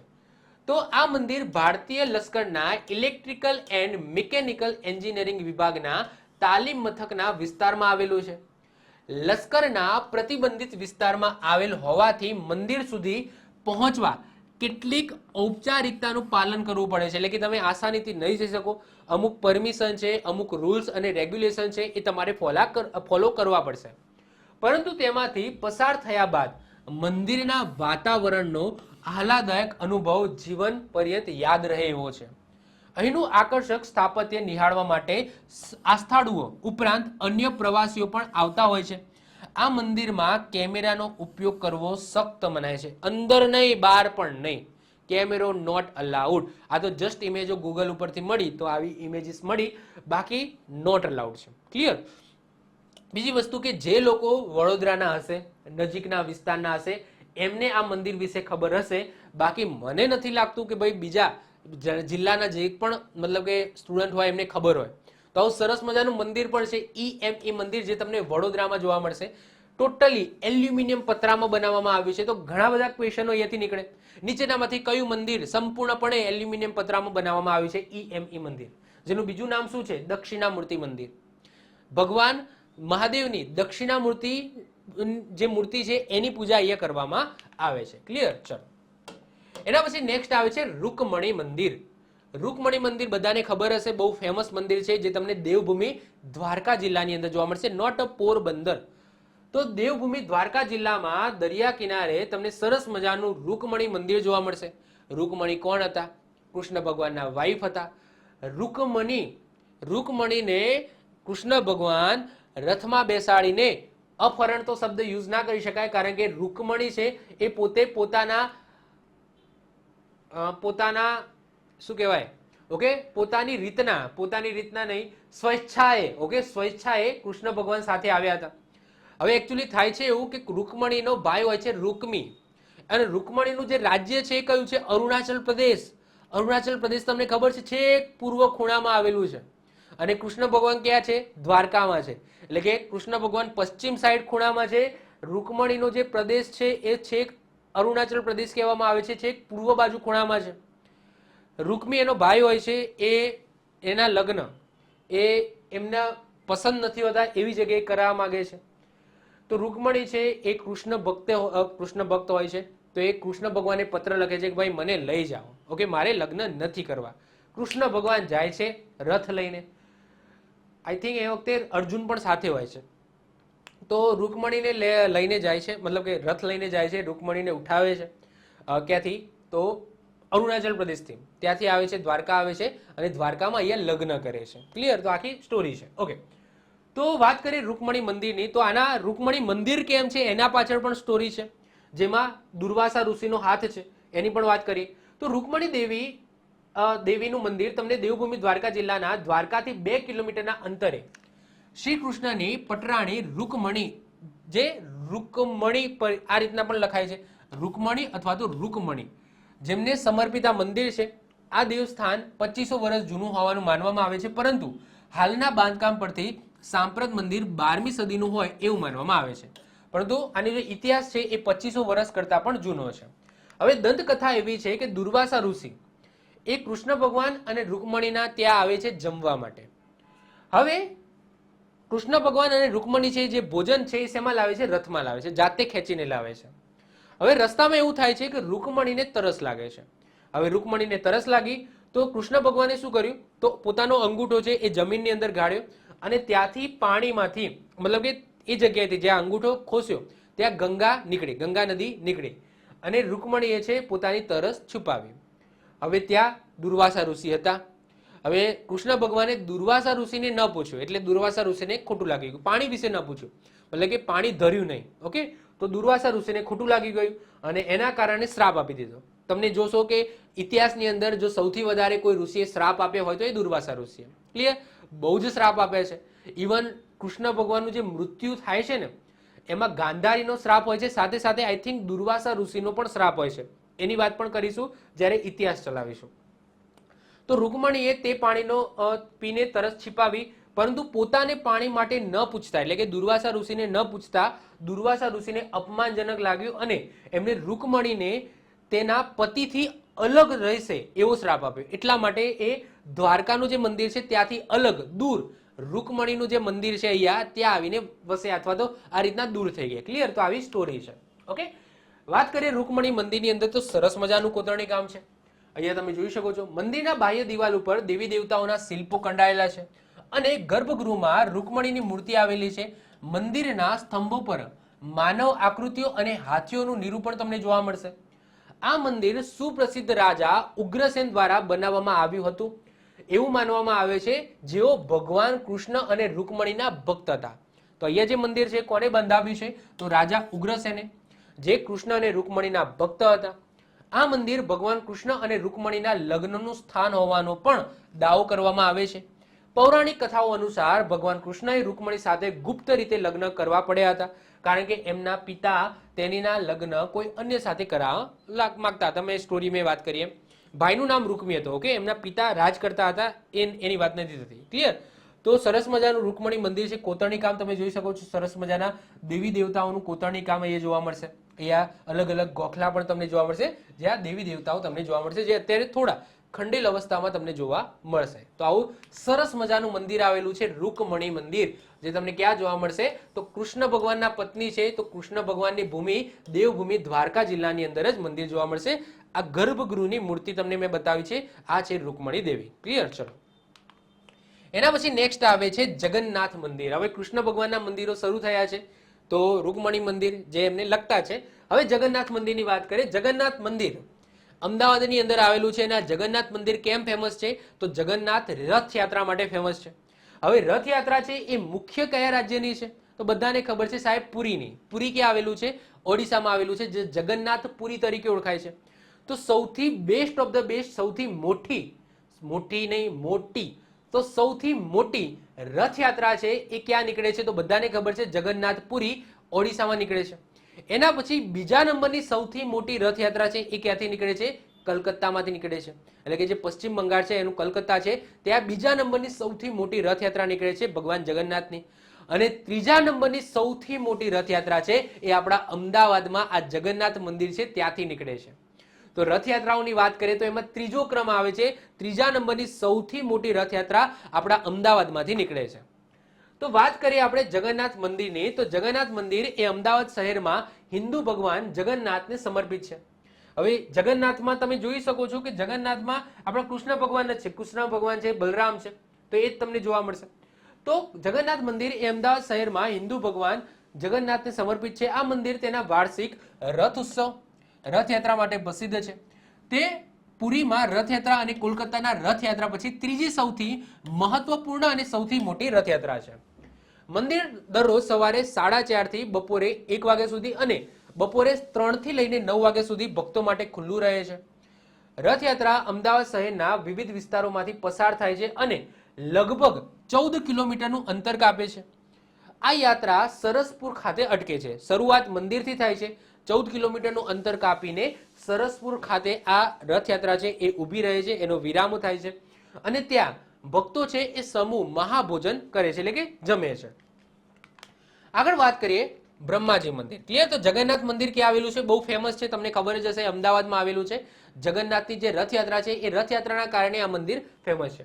અને જ્યારે પણ રથયાત્રા નીકળે છે તો આપણા હાથીઓ છે એ બહુ ફેમસ હોય છે, એટલે કે હાથીઓની સાથે નીકળે છે. અહીંની જે રથયાત્રા છે એમાં હાથીઓનો મુખ્ય રોલ હોય છે, એ પણ તમને ખબર છે. ક્લિયર? ચલો, એના પછી નેક્સ્ટ આવે છે 36મા નંબરે બ્રહ્માજી મંદિર, એ છે ખેડ બ્રહ્મામાં. આ પણ બહુ ફેમસ છે.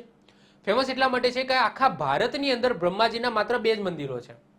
પહેલું મંદિર તમને રાજસ્થાનના પુષ્કરમાં જોવા મળશે અને બીજું મંદિર આપણા ગુજરાતના સાબરકાંઠાના ખેડ બ્રહ્મામાં જોવા મળશે. તો આખા બ્રહ્માજીના 2 જ મંદિરો છે, 2 જ મંદિરો આખા ભારતની અંદર.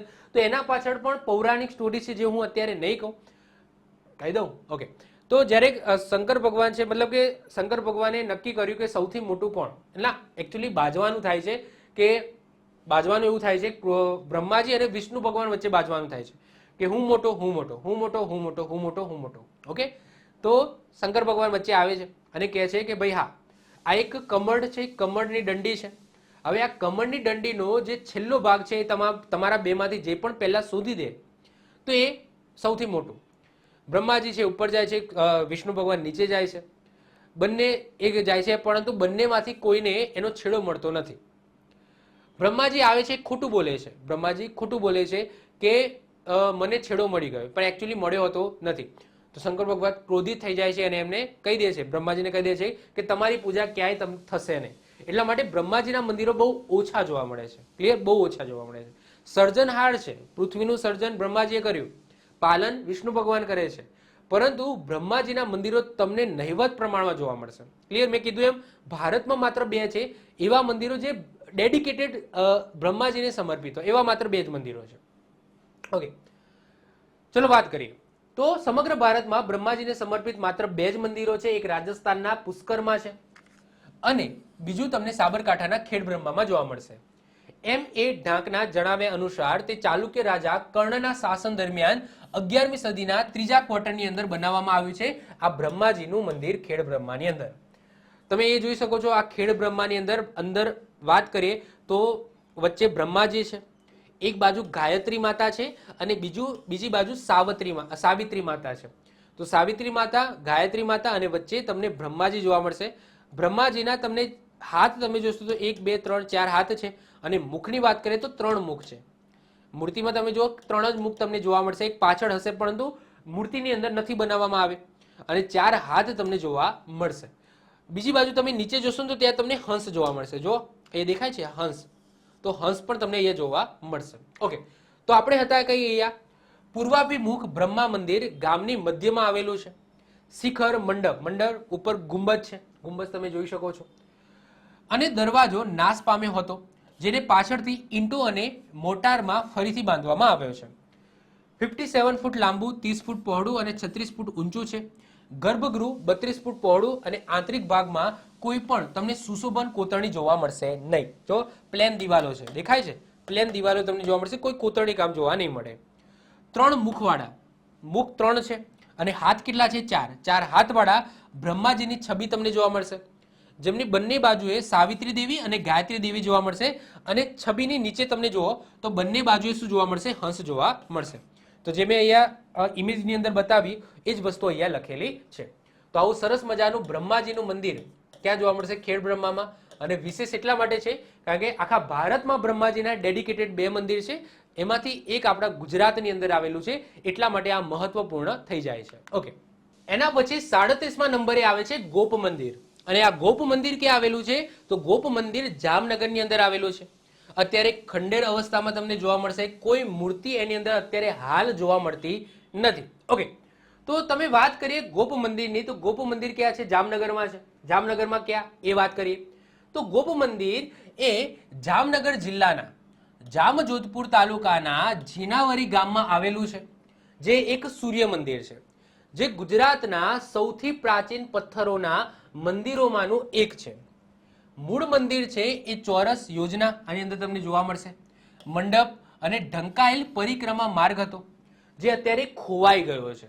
અને પિરામિડની ચણતરની છત હતી, જે ખંડેર થઈ ગઈ છે, પરંતુ તેનો આંશિક અવશેષો છે એ તમે અત્યારે જોઈ શકો છો. મંદિરની ઊંચાઈ 23 ફૂટ એટલે કે 7 મીટર છે. અહીંયા તમે જોઈ શકો છો 23 ફૂટ 7 મીટર છે, જેમાં એક નાનો ટાવર પણ છે. ટાવરની છતને કમાન જેવા ગવક્ષ વિન્ડો આકારની અમલકા છે. અમલકા એટલે શું? મેં સમજાવ્યું હતું કે જે કળશ છે એ કળશ પછી આ જે ભાગ આવે છે ને એને અમલકા કહેવામાં આવે. શું કહેવામાં આવે? અમલકા. એટલે કે કળશ અને શિખર વચ્ચેનો જે ભાગ હોય એને અમલકા કહેવામાં આવે. કોલ્ડ વ્હીલ આકારના તાજની નીચે શણગારવામાં આવેલો છે.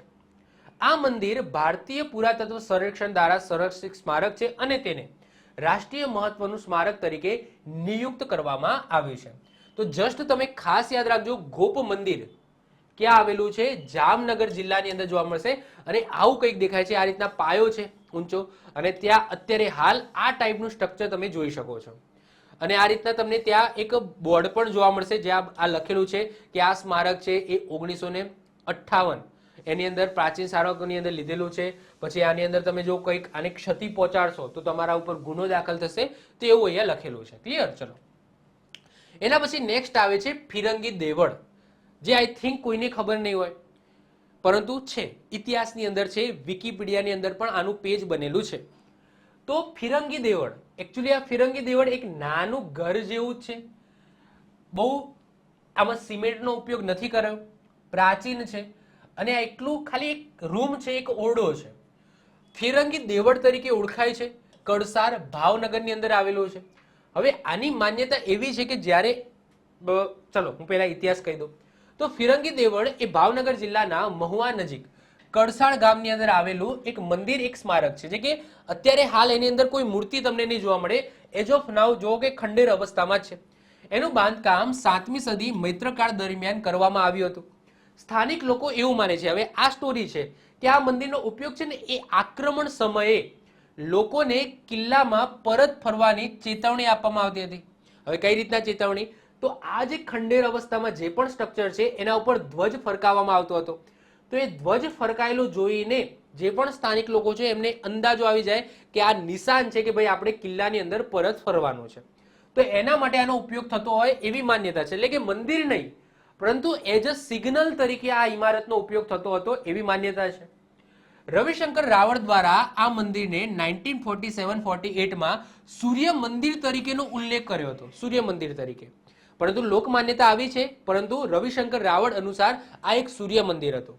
આ મંદિરનો ઉપયોગ હવે પૂજા કરવા માટે થતો નથી. એમાં કોઈ દેવી દેવતાઓની મૂર્તિ પણ નથી.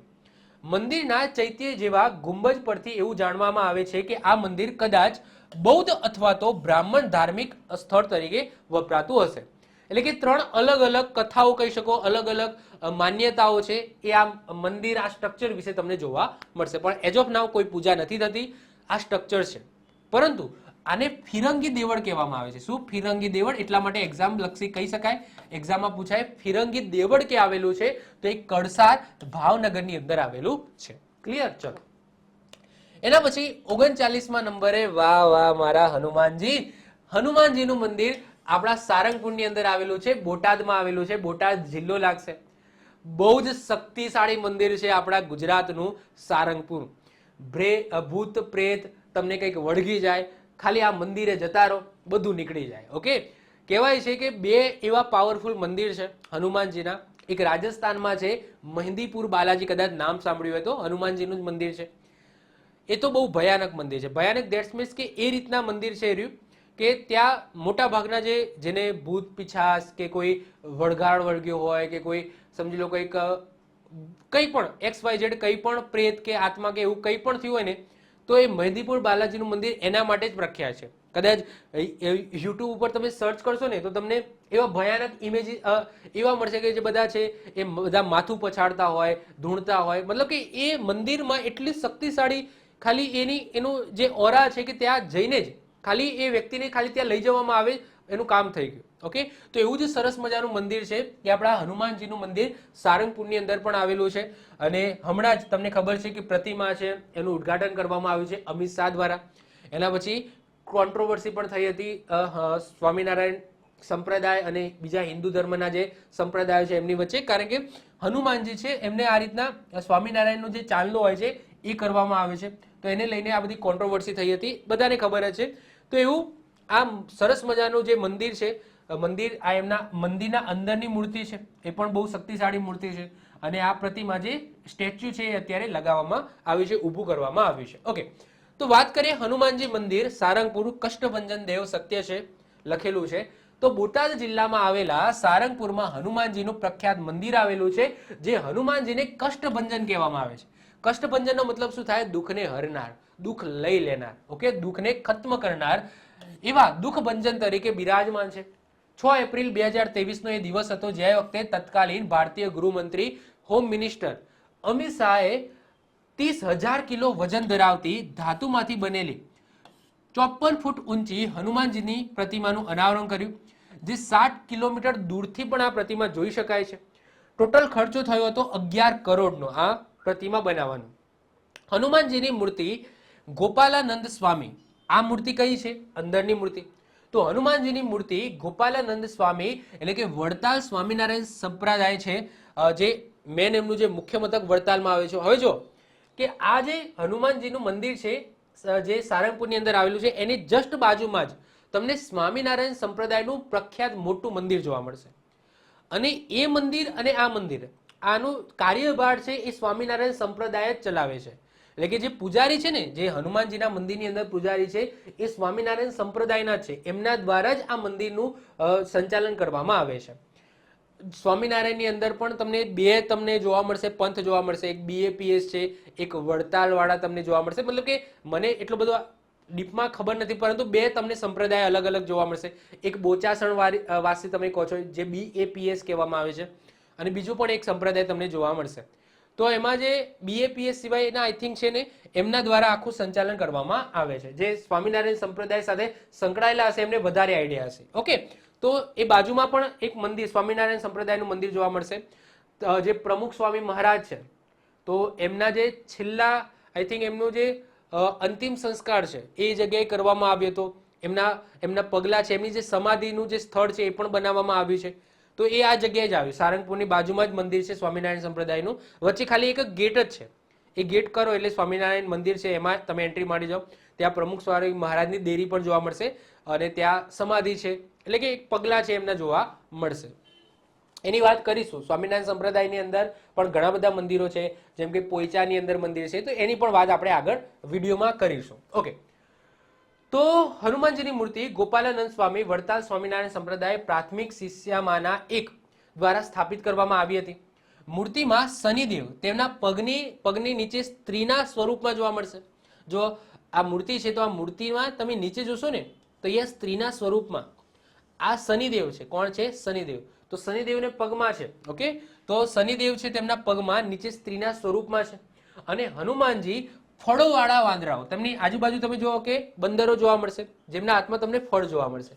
તો ફળોવાળા વાંદરાઓ એમના પરિચાકોથી ભરેલા શિલ્પવાળા પર્ણ સમૂહમાં વચ્ચે ઊભા છે. કોણ?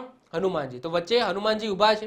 એમની આજુબાજુમાં વાનરો છે એ પોતાના હાથમાં ફળ લઈને ઊભા છે, આવી મૂર્તિ છે. અને નીચે શનિદેવ છે એ સ્ત્રી સ્વરૂપમાં, સ્ત્રીના વેશમાં તમને નીચે જોવા મળશે. તો આવી સરસ મજાની મૂર્તિ છે, પ્રતિમા છે, એ તમને આ હનુમાનજી મંદિર છે એની અંદર તમને જોવા મળશે. ક્લિયર? તો સારંગપુર હનુમાનજી મંદિર, ખાસ આટલી વસ્તુ યાદ રાખવાની. આ મૂર્તિને લઈને, આ પ્રતિમાને લઈને, આ સ્ટેચ્યુને લઈને પણ એક્ઝામની અંદર ક્વેશ્ચન પૂછાય. હાઈટ પૂછાય તો 54, કેટલી છે? 54 ફૂટ હાઈટ છે. અને ખાસ યાદ રાખીશું. ક્લિયર? 11 કરોડના ખર્ચે તૈયાર થઈ છે અને આપણા હોમ મિનિસ્ટર અમિત શાહ દ્વારા ઉદ્ઘાટન કરવામાં આવ્યું હતું. એના પછી બીજું કદાચ ફેમસ નહીં હોઈ શકે આજુબાજુના વિસ્તારની અંદર એવું હનુમાનજીનું મંદિર આવેલું છે અમદાવાદની અંદર. નામ છે કેમ્પ. કેમ્પ હનુમાનજી મંદિર. ઘણા બધા ઓછા લોકોને આ મંદિર વિશે જાણકારી હશે. તો કેમ્પ હનુમાનજી મંદિર તમને જોવા મળશે, અમદાવાદમાં આવેલું છે. કેમ્પ હનુમાનજી મંદિર એ ભારતના સૌથી મોટા હનુમાનજીના જે મંદિરો છે એમાંનું એક છે. તે અમદાવાદના શાહીબાગ વિસ્તારની અંદર, છાવણીની અંદર આવેલું છે. આ મંદિરનું સંચાલન શ્રી હનુમાનજી મંદિર કેમ્પ ટ્રસ્ટ અમદાવાદ દ્વારા આનું સંચાલન કરવામાં આવે છે. જસ્ટ એટલું યાદ રાખજો કે કેમ્પ હનુમાનજી મંદિર ક્યાં આવેલું છે? અમદાવાદમાં આવેલું છે. આટલું ખાલી યાદ રાખી લેજો. બહુ ફેમસ મંદિર છે. ઓકે, પરંતુ અમદાવાદના આજુબાજુ વિસ્તારની અંદર ઘણા બધા જિલ્લાના ઘણા બધા સ્ટુડન્ટને આ મંદિર વિશે નહીં ખબર હોય. ક્યાં આવેલું છે? શાહીબાગ વિસ્તારની અંદર તમને આ મંદિર જોવા મળશે. આખું એક બિલ્ડિંગ ટાઈપ છે. ઓકે, આખું એક બિલ્ડિંગ તમને જોવા મળશે, જે એકચ્યુઅલી બિલ્ડિંગ નહીં, મંદિર છે.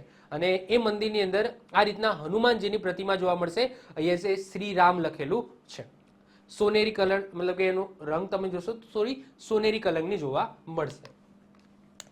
એના પછી 41મા નંબરે જે પર્યટન સ્થળ છે, આ તીર્થ સ્થાન નથી, તીર્થ સ્થાનની સાથે સાથે પર્યટન સ્થળ કહી શકો, કારણ કે કબીરવડ છે, કબીરવડની બાજુમાં તમને મંદિર પણ જોવા મળશે.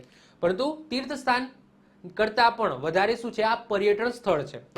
કબીરવડ ક્યાં આવેલો છે? બહુ ફેમસ નામ છે, નામ સાંભળ્યું હશે. કબીરવડ ક્યાં આવેલો છે? ભરૂચની અંદર આવેલો છે. કબીરવડ એટલો જૂનો છે, એટલો જૂનો છે કે અત્યારે તમે જોશો કે એનું મેન જે સ્થળ છે, જે એનું કહેવાય ને થડ, એ થડ કયું છે? એની જે વડવાઈ કહેવામાં આવે છે ને, કે જે વડ ઉપરથી જે નીચે લબડતી હોય, તો એ પણ જમીનની અંદર અડી ગઈ છે. તો અત્યારે ખબર જ નથી પડતી. અને એટલા આખા ખેતરમાં આમ ફેલાયેલો છે, તો ખબર જ નથી પડી એનું મુખ્ય સ્થળ કયું છે, એની વડવાઈ કઈ છે, એ કોઈને ખબર નથી. તો એટલા વિસ્તારની અંદર ફેલાયેલો છે. તમે જોઈ શકો છો આ મોટો વડ. અહીંયા તમને નદી જોવા મળશે. આ નદીમાં બેસીને, એકચ્યુઅલી આ ટાપુ ઉપર છે. આ જે કબીરવડ છે ને, એ કોઈ મુખ્ય ભૂમિ વિભાગ ઉપર નથી, ટાપુ ઉપર છે. સાહેબ ટાપુ ઉપર એનો મતલબ દરિયામાં છે ના, નદી ટાપુ ઉપર છે. કઈ? નદી ટાપુ. હવે સાહેબ આ કઈ નદી છે? તો સાહેબ ભરૂચ છે, તો ભરૂચમાં કઈ નદી હશે? તો ઓબ્વિયસલી નર્મદા નદી હશે. તો આ નર્મદા નદી વચ્ચે એક ટાપુ આવેલો છે અને આ ટાપુ ઉપર તમને કબીરવડ જોવા મળશે. એટલે તમારે મુખ્ય ભૂમિ ભાગથી તમારે આ ટાપુ ઉપર જવું હોય તો નાવડીનો એક જ માધ્યમ છે કે નાવડીમાં બેસીને જવું પડે. ઓકે, તો નાવડીમાં બેસાડીને તમે એ ટાપુ ઉપર જઈ શકો છો અને ત્યાં તમને કબીરવડ જોવા મળશે. ચલો વાત કરીએ આપણે કબીરવડની. તો કબીરવડ એ ભરૂચ જિલ્લામાં નર્મદા નદીના એક નાના ટાપુ ઉપર સ્થિત છે. વટવૃક્ષ છે, વડવૃક્ષ છે. આ વૃક્ષ અને સ્થળ 15મી સદીના રહસ્યવાદી કબીરના દોહા, તો એ કબીર સાથે સંકળાયેલું આ સ્થળ છે. એ એમના નામ ઉપર જ કબીરવડ પડ્યું છે. તો એમને રહસ્યવાદી કવિ કહેવામાં આવતા હતા. તો રહસ્યવાદી કવિ કબીર સાથે સંકળાયેલું છે અને આ સ્થાનમાં તેમને સમર્પિત મંદિરનો પણ સમાવેશ થાય છે. હવે સ્ટોરી શું છે? કેમ આને કબીરવડ કહેવામાં આવે છે? તો આના પાછળ પણ એક સ્ટોરી છે. તો એની માહિતી લઈ લો, એના પછી સ્ટોરી ઉપર જઈએ. તો ભરૂચથી શુક્લ તીર્થ જઈએ અને જાનોર જવા માટે નર્મદા નદીના કિનારે કબીર મઢી આવેલી છે. કબીર મઢી તરીકે ઓળખાતું આ સ્થળ છે. ત્યાંથી તમારે બોટ લેવાની, દેખાય છે બોટ, આ બોટ લેવાની અને બોટમાં બેસીને એ ટાપુ ઉપર જવાનું અને એ ટાપુ ઉપર તમને કબીરવડ જોવા મળે. હવે અત્યારે હાલની વાત કરીએ તો આ કબીરવડ છે ને, એ 17,520 મીટર એટલે 4.33 એકર જમીનની અંદર ફેલાયેલો છે. કબીરવડ એક જ વડ છે, એ આટલી જમીનની અંદર ફેલાયેલો છે, જેની પરિમિતિ 641 મીટર છે. એટલે કે 2103 ફૂટ એની પરિમિતિ છે. અને કેટલા એકરમાં ફેલાયેલો છે? 4.33 એકર જમીનની અંદર ફેલાયેલો છે. એટલે કે 17,520 ચોરસ મીટરની અંદર એ ફેલાયેલો છે. હવે સ્ટોરી કંઈક એવી છે, દંતકથા એવી છે કે આ કબીરવડ, એના પાછળ કબીર જે સંત છે, કબીર કવિ કો સંત કો, એમનું નામ કેમ સંકળાયેલું છે? તો કંઈક સ્ટોરી એવી છે કે ગુજરાતના ભરૂચ જિલ્લામાં મંગલેશ્વર પાસે શુક્લતીર્થ ગામની અંદર જીવા અને તત્વા નામના બે બ્રાહ્મણો હતા. એક દિવસ એ સાચા સંતની શોધમાં હતા કે આપણને સાચો સંત કઈ રીતના ખબર પડશે, મતલબ કે આપણે ગુરુ બનાવવા છે, પરંતુ એ ગુરુ સાચા છે કે નહીં, એ સંત સાચા છે કે નહીં, એ કઈ રીતના ખબર પડશે? તો એ શું કરે છે, બે લાકડીઓ લે છે અને બે લાકડીઓ જમીનની અંદર ખોસી દે છે. એકદમ સૂકી લાકડીઓ હોય છે અને નક્કી કરે છે કે જે સંત આ સૂકી લાકડીઓને લીલી બનાવે, એટલે કે એમાંથી ઝાડ બનાવે, તો એ સંત આપણા સાચા. કબીર આવે છે, સંત કબીર આવે છે અને એ સંત કબીર આ સૂકવેલો જે બે લાકડીઓ જે ખોપી હોય છે એને લીલું કરે છે. લીલું ધેટ્સ મીન્સ કે એમાંથી અંકુર ફૂટે છે અને એ અંકુર આજે એ વડ સ્વરૂપે બન્યું છે અને એ કબીર વડ તરીકે ઓળખાય છે. આવી દંતકથા છે. એક વખત હું વાંચી જાઉં છું. બે બ્રાહ્મણો હતા. એક દિવસ ભાઈઓ સાચા સંતને શોધવાની પ્રેરણા છે, આમ કરવા માટે તેઓ તેમના આંગણામાં વટવૃક્ષની સૂકી ડાળીઓ વાવે છે અને અનુમાન કરે છે કે જે પણ સંત સૂકવેલા અંકુરને લીલો કરશે એ સાચો સંત હશે. કબીર સૂકી ડાળીઓને લીલી કરે છે અને તેથી તે સાચા સંત છે. અને એ દંતકથા અનુસાર આ જે અંકુર હતું, એ વખતે અંકુર જે ફૂટ્યું હતું, એ આજે કબીર વડ બન્યું છે. આવી દંતકથા છે. ક્લિયર? તો કબીર વડ ક્યાં આવેલો છે? ભરૂચની અંદર આવેલો છે. એના પછી 42મા નંબરે આવે છે કલેશ્વરી સ્મારક સમૂહ. હવે સમૂહ છે તો સમૂહનો મતલબ શું થાય? તો ત્યાં ઘણા બધા મંદિરો હશે. તો કલેશ્વરી સ્મારક સમૂહ જે ક્યાં આવેલો છે? મહીસાગરમાં આવેલો છે. આપણે વાત કરી હતી ને પેલી સાસુ વહુ અને વાવની અંદર, સોરી વહુ ક્યાં, સાસુ વાવ અને વહુ વાવ. તો સાસુ વાવ વહુ વાવ એ આ જ સમૂહનો ભાગ છે. ક્લિયર? તો એની વાત હમણાં કરીએ છીએ. તો કલેશ્વરી સ્મારક સમૂહ જે મહીસાગરમાં આવેલો છે, મહીસાગરમાં ક્યાં? લવાણા ગામ. તો કલેશ્વરી સ્મારક સમૂહ મહીસાગર જિલ્લાના લવાણા ગામ, ખાનપુર તાલુકો નજીક આવેલું એક પૌરાણિક સ્થળ છે. કલેશ્વરી નાળ તરીકે પ્રખ્યાત આ સ્થળ લુણાવાડા નજીક હિડિંબા વનના ઝરણા નજીક આવેલું છે. અહીંયા હિડિંબા કરીને તમને મંદિર પણ જોવા મળશે. બીજી વસ્તુ કે આ બહુ પ્રાચીન છે. ઘણા બધા ઓછા સ્ટુડન્ટોને આ સ્મારક વિશે ખબર હશે. તો જો તમે મહીસાગર જિલ્લાની અંદર જાઓ તો આ સ્મારકની મુલાકાત ખાસ લેજો. બહુ ખંડેર અવસ્થામાં છે. અત્યારે કોઈ પૂજા કે એવું નથી થતું, પરંતુ પ્રાચીન મંદિરો તમને જોવા મળશે, સમૂહ જોવા મળશે. જે રીતના આગળ આપણે એક સમૂહ જોઈ ગયા હતા એ રીતના એક જ એરિયાની અંદર ઘણા બધા ખંડેર અવસ્થામાં તમને મંદિરોનો સમૂહ જોવા મળશે, વાવ જોવા મળશે, કુંડ જોવા મળશે. ઓકે, તો કલેશ્વરી સ્મારક સમૂહ કહેવામાં આવે છે. આ એરિયાને શું કહેવામાં આવે છે? કલેશ્વરી સ્મારક સમૂહ કહેવામાં આવે છે. પરંપરાગત રીતે આ સ્થળો મહાભારતના પાત્રો સાથે સંકળાયેલા છે. શિવ મંદિરની સ્થાપના 10મી સદીમાં મૂળ પ્રાસાદ અને સભા મંડપથી કરવામાં આવી હતી. બાદમાં મંદિર ખંડેરમાં ફેરવાઈ ગયું. અત્યારે ખંડેર અવસ્થામાં છે. પછી 11મી સદી, 11 કે 12મી સદીમાં કુંડ એટલે કે જળાશયનું નિર્માણ કરવામાં આવ્યું હતું. આ જ સમયગાળા દરમિયાન ભીમચોરીનું નિર્માણ કરવામાં આવ્યું. અર્જુન ચોરી અને હિડિંબા મંદિરનું પણ નિર્માણ કરવામાં આવ્યું હતું. કે આ પહાડી ઉપર. તો ભીમચોરી તમને આ કલેશ્વરી સ્મારકની અંદર જોવા મળશે. ભીમચોરી, અર્જુન ચોરી અને હિડિંબા મંદિર તેનાથી થોડું દૂર ટેકરી ઉપર તમને જોવા મળશે. આ બધા મંદિરો હાલ ખંડેર હાલતમાં છે. તો તમે જો પૂછાય ભીમચોરી એ કયા મંદિર સમૂહનો ભાગ છે?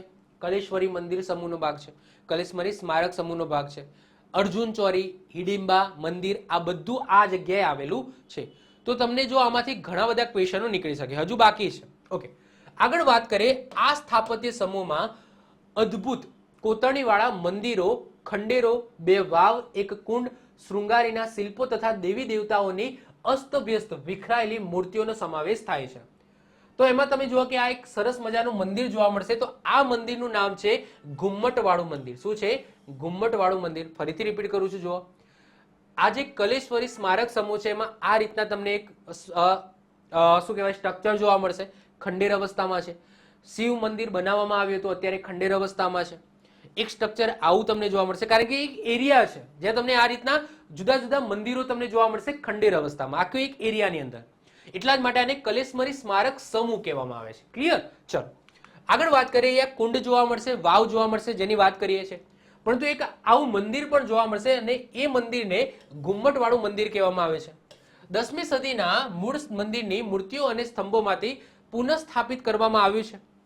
મૂળ મંદિરનું નિર્માણ ઉત્તર ભારતીય મંદિર સ્થાપત્યની મહાગુર્જર શૈલીમાં કરવામાં આવ્યું હતું, જેના શિલ્પોમાં દ્રવિડ શૈલીનો પ્રભાવ જોવા મળે છે. તો આ ગુમ્મટવાળું મંદિર, એક્ઝામમાં પૂછાય ગુમ્મટવાળું મંદિર છે એ ક્યાં આવેલું છે? તો કલેશ્વરી સ્મારક સમૂહની અંદર આવેલું છે. એના પછી હિડિંબા કુંડ. હવે એ મંદિરની આગળ જ એક કુંડ જોવા મળશે અને આ કુંડને હિડિંબા કુંડ કહેવામાં આવે. હિડિંબા મંદિર પણ છે, હિડિંબા કુંડ પણ છે. તો હિડિંબા કુંડ ક્યાં આવેલું છે? કલેશ્વરી સ્મારક સમૂહમાં આવેલું છે. વાત કરીએ હિડિંબા કુંડની, તો હિડિંબા કુંડ તરીકે ઓળખાતો અહીંયા કુંડ આવેલો છે. આ કુંડ લગભગ 11 કે 12મી સદીમાં લેટરીટ પ્રકારના રેતીના પથ્થરો દ્વારા બનાવવામાં આવ્યો હતો. આ કુંડની પ્રત્યેક બાજુએ 4 પર કાટખૂણે ઉતરતા ક્રમમાં 5 પગથિયા છે. કુંડની અંદરની તરફ એક જ પથ્થરમાંથી કોતરાયેલી મૂર્તિઓ તમને જોવા મળશે. તો અહીંયા મૂર્તિઓ પણ તમને જોવા મળશે અને 5 પગથિયા છે. ઓકે, તો આ મોટા મોટા પગથિયા ગણીએ તો આપણે 5 પગથિયા છે, 1 2 3 4 અને 5. ઓકે, તો 5 પગથિયા છે અને ચારે બાજુ છે અને વચ્ચે પાણી છે. તો આ સરસ મજાનું હિડિંબા કુંડ છે, આ મંદિરની આગળના ભાગમાં તમને જોવા મળશે. ક્લિયર? હજુ વાવની વાત કરીએ તો આ જ સ્મારકોની અંદર સાસુની વાવ અને વહુની વાવ જોવા મળશે, જેની વાત આપણે વાવવાળા લેક્ચરમાં કરી હતી. પરંતુ આ જ સ્મારકોનો ભાગ છે સાસુની વાવ, વહુની વાવ, તો એ પણ જોઈ લઈએ. અહીં પ્રાંગણમાં પ્રવેશતા જ થોડા અંતરે 2 વાવ જોવા મળશે, જે સાસુની વાવ અને વહુની વાવ તરીકે ઓળખાય છે. બંને નંદા પ્રકારની છે, એક પ્રવેશ દ્વારવાળી છે. આ વાવનું બાંધકામ શૈલી રાણકી વાવની બાંધકામ શૈલીને મળતી આવે છે. જે રાણકી વાવ છે એની શૈલીને મળતી આવે છે. સરસ બાંધકામ સાથે આ વાવ દરેક માળ પર ડાબી અને જમણી બાજુએ પૌરાણિક કથા તથા શૃંગારિક પ્રકારના શિલ્પો આની અંદર તમને જોવા મળશે. મહાશિવરાત્રી અને જન્માષ્ટમી પર વાર્ષિક આદિવાસીઓના મેળાનું આયોજન કરવામાં આવે છે, જેમાં ઘણા લોકો અને કલાકારો ભાગ લે છે. ગુજરાત અને અન્ય સ્થળોની કલાકારો દ્વારા પરંપરાગત જે આદિવાસી નૃત્યો છે અને લોકસંગીત છે એ અહીંયા રજૂ કરવામાં આવે છે. ક્યારે? મહાશિવરાત્રીના રોજ અને જન્માષ્ટમીના રોજ. આ ખંડેરોને રાજ્યના પુરાતત્વ વિભાગ દ્વારા 2000ના દાયકામાં પુનઃસ્થાપિત કરવામાં આવ્યા હતા અને તેને પ્રવાસન સ્થળ તરીકે પ્રોત્સાહિત કરવામાં આવ્યું છે.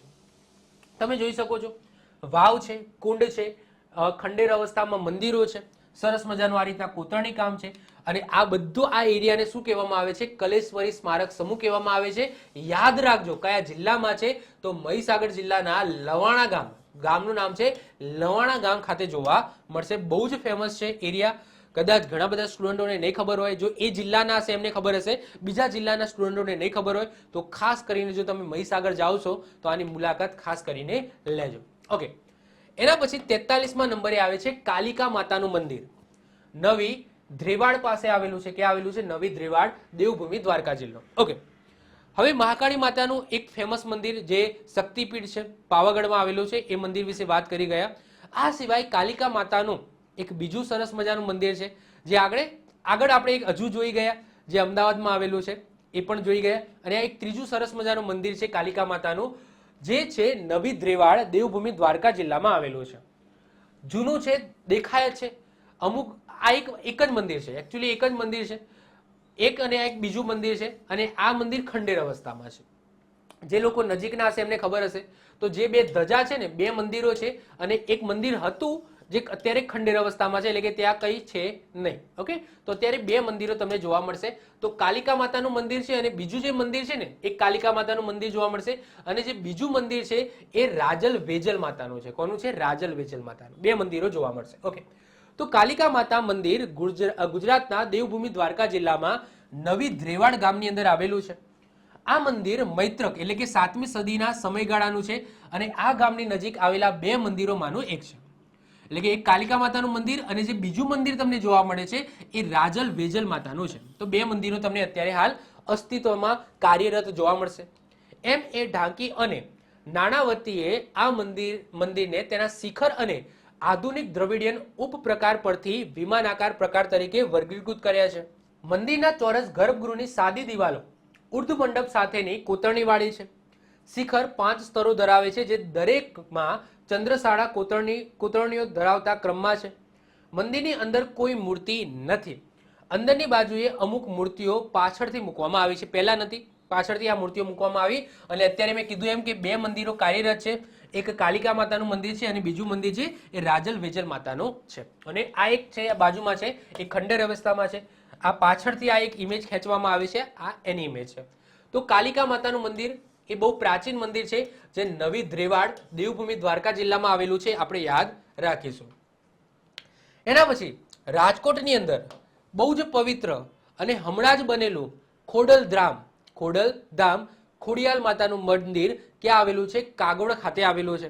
તો એની વાત આપણે કરીએ તો ખોડલધામ બહુ જ મોટું મંદિર છે. તમને મંદિરનું સ્ટ્રક્ચર કેવું દેખાય છે? તો આપણા વાત કરીએ કે સોમનાથ મંદિર છે ને, આ સોમનાથ મંદિરના જેવું તમને સ્ટ્રક્ચર જોવા મળશે. અને સોમનાથ મંદિરને માન આપતા આ મંદિરની હાઈટ છે ને એ સોમનાથ મંદિરથી 10 ફૂટ ઓછી રાખવામાં આવી છે. તો એ પણ આની અંદર લખેલું છે. તો સોમનાથ મંદિર જેવું તમને પ્રખ્યાત મોટું મંદિર તમને જોવા મળશે. કોનું મંદિર છે? ખોડલધામ. નામ ઉપરથી જ ખબર પડી જાય ખોડિયાલ માતાનું મંદિર છે. એમના વાહન કયું છે? એમનું વાહન છે મગર. જગ્યા પૂછાય તો કાગવડ ક્યાં આવેલું છે? કાગવડ તરીકે પણ ફેમસ છે, કાગવડનું મંદિર એવું પણ કહેવામાં આવે છે. જિલ્લો પૂછાય તો રાજકોટ. તો ખોડલધામ એ માતા ખોડલને સમર્પિત છે જે રાજકોટ જિલ્લાના કાગવડમાં સ્થિત છે.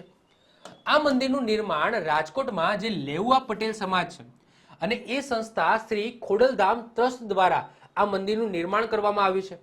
મંદિરનું નિર્માણ 2012 ની અંદર શરૂ થયું. શિલાન્યાસ છે એ 2012માં કરવામાં આવ્યો અને આ મંદિર હમણાં જ એટલે કે 2017 ની અંદર જ શરૂ કરવામાં આવ્યું. શરૂ દેટ્સ મીન્સ કે લોકાર્પણ કરવામાં આવ્યું છે, લોકો માટે ખુલ્લું કરવામાં આવ્યું છે. તો એનું ઉદ્ઘાટન 21 જાન્યુઆરી 2017માં થયું છે. તો 2012માં બનવાની શરૂઆત થઈ, 2017માં એનું કામ પૂર્ણ થયું, લોકાર્પણ કરવામાં આવ્યું.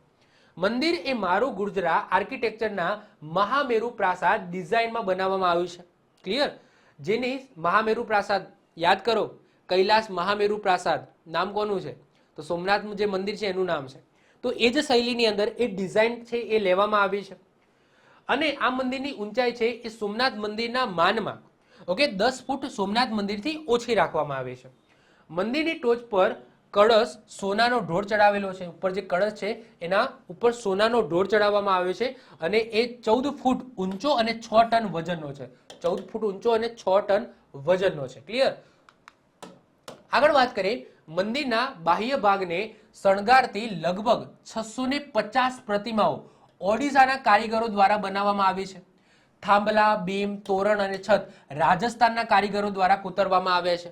તો તમે જોઈ શકો છો આના થાંભલા છે એનું કોતરણી કામ તમે જોઈ શકો છો. અહીંયા કોતરણી કામ, ઉપર કોતરણી કામ તમે જોઈ શકો છો. દૂરથી આ વ્યૂ કેવો સરસ મજાનો દેખાય છે. બહુ એરિયા છે, આજુબાજુનો એરિયા બહુ જ ખુલ્લો છે. તો બહુ જ આમ કહેવાય એવી સરસ મજાની મોટી જમીનની અંદર આ મંદિર બનાવવામાં આવ્યું છે. મંદિરના કેન્દ્રીય દેવી માં ખોડલ છે, જેને ખોડિયાલ તરીકે પણ ઓળખવામાં આવે છે. મંદિરના સ્થપતિ અન્ય 20 દેવતાઓ ગણેશ એટલે કે બીજા નાના નાના તમને દેરીઓ જોવા મળશે, ગોખલાઓ જોવા મળશે, જેમાં ગણેશ, હનુમાનજી, રામ, સીતા, પછી રાધાકૃષ્ણ તેમજ અન્ય દેવીઓ જેમ કે અંબા, અન્નપૂર્ણા, આશાપુરા, બહુચર, પછી બુટ ભવાની, પછી બ્રાહ્મણી, ચામુંડા, ગાત્રલ, જેલ, હરિસિદ્ધિ, મહાકાલી, મોમાઈ, નાગબાઈ, રાંદલ, સિહોરી અને વેરાઈ માતા, આ માતાઓ, આ ભગવાનો, એમના પણ મંદિરો નાના નાના તમને આની અંદર જોવા મળશે. અને સેન્ટરમાં કોનું છે? ખોડિયાર માતાનું મંદિર છે. ક્લિયર? તો આવું સરસ મજાનું ખોડલધામ.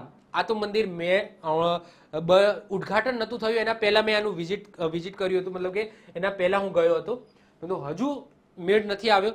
હવે જ્યારે જઈશ રાજકોટ બાજુ તો 100% આ મંદિરની મુલાકાત તો લેવાનું બને છે. ઓકે, તો તમે રાજકોટમાં હો તો તમે તો લીધી જ હશે, આજુબાજુના વિસ્તારમાં હો, રાજકોટ જાઓ તો ખાસ કરીને આ મંદિરની મુલાકાત તમે લેજો.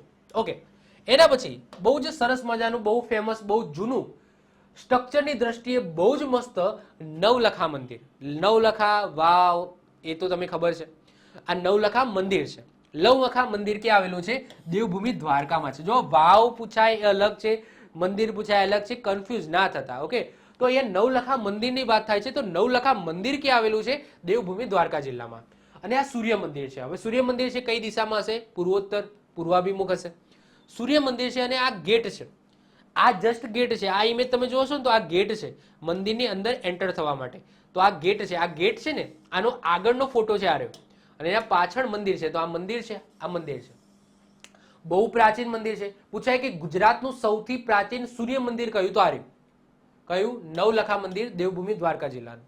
તો તો નવલખા મંદિર એ દેવભૂમિ દ્વારકા જિલ્લામાં આવેલું ધુમલીમાં જેઠવા વંશના શાસકો દ્વારા બનાવવામાં આવેલું ગુજરાતનું સૌથી જૂનું સૂર્ય મંદિર છે. યાદ રાખીશું. પૂર્વ તરફ મુખ, પૂર્વાભિમુખ છે. તેમાં એક સુંદર પ્રવેશદ્વાર અને કીર્તિ તોરણ હતું. તમે જોયું, સરસ મજાનો પ્રવેશદ્વાર છે. આ એન્ટ્રી ગેટ છે. એન્ટર થાવ એના પછી તમને પ્રતિમા જોવા મળશે, જે હવે ખોરવાઈ ગયું છે. ઓકે, જે કીર્તિ તોરણ ખોરવાઈ ગયું છે. સુંદર પ્રવેશદ્વાર હજુ પણ એક્ઝિસ્ટ છે. ગર્ભગૃહ, આચ્છાદિત પ્રદક્ષિણ પથ, વિશાળ સભા મંડપ, તેની 3 શૃંગાર ચોકીઓ, અભિષેક સિંહાસન અને આંખને આકર્ષે છે. બહુ સરસ મજાનું કોતરણી કામ છે. 9 લાખના ખર્ચે આ મંદિર ઊભું કરવામાં આવ્યું હતું, એટલા માટે આને નવલખા મંદિર કહેવામાં આવે છે. જે સ્ટોરી છે એ વાવના જેવી જ સ્ટોરી છે. અહીંયા કે એમાં સોનાના સિક્કા હતા, અહીંયા પૈસા છે, ખર્ચો થયો હતો. નવલખા મંદિરનું નામ નવલખા પડ્યું. મંદિર છે એ મારું ગુર્જરા સ્થાપત્ય અથવા તો સોલંકી શૈલીની અંદર બાંધવામાં આવ્યું છે. તેના ટ્રેડમાર્ક તરીકે હાથીઓ 3 જોડાયેલા દાંત છે. એના ટ્રેડમાર્ક તરીકે, એટલે કે એવી નિશાની છે. મુખ્ય મંદિરની બહાર ગણેશને સમર્પિત એક મંદિર પણ તમને જોવા મળશે, અને એ જે ગણેશને સમર્પિત જે મંદિર છે એને ગણેશ દેહરા કહેવામાં આવે છે. શું કહેવામાં આવે? ગણેશ દેહરા કહેવામાં આવે છે. તો આ નવલખા મંદિર છે, આપણે ખાસ યાદ રાખીશું. ઓકે, તો નવલખા મંદિર દેવભૂમિ દ્વારકા જિલ્લામાં છે, સૂર્ય ભગવાનને સમર્પિત છે અને ગુજરાતનું સૌથી જૂનું સૂર્ય મંદિર છે. ક્લિયર? તો મોસ્ટ આઈએમપી છે, યાદ રાખીશું. સરસ મજાનું છે, કોતરણી કામનું છે અને ચાલુક્ય શૈલી આની અંદર જોવા મળશે. સોલંકી વંશની અંદર આ મંદિરનું નિર્માણ કરવામાં આવ્યું છે.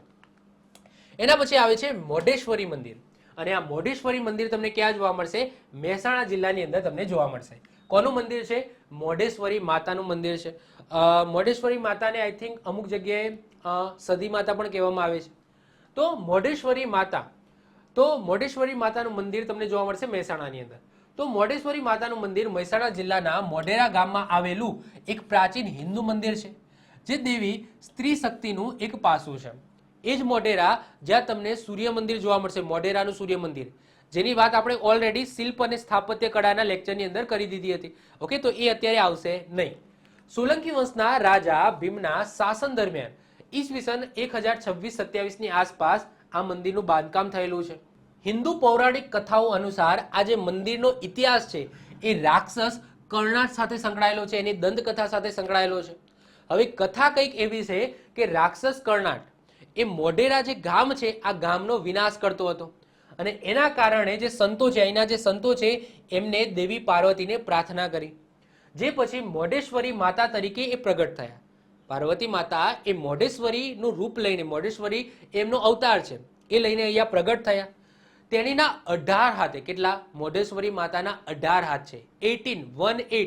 18 હાથે વિવિધ શસ્ત્રો વડે રાક્ષસ કોણ? કર્ણાટ, એનો વધ કર્યો, હરાવ્યો અને ગ્રામજનોનું રક્ષણ કર્યું.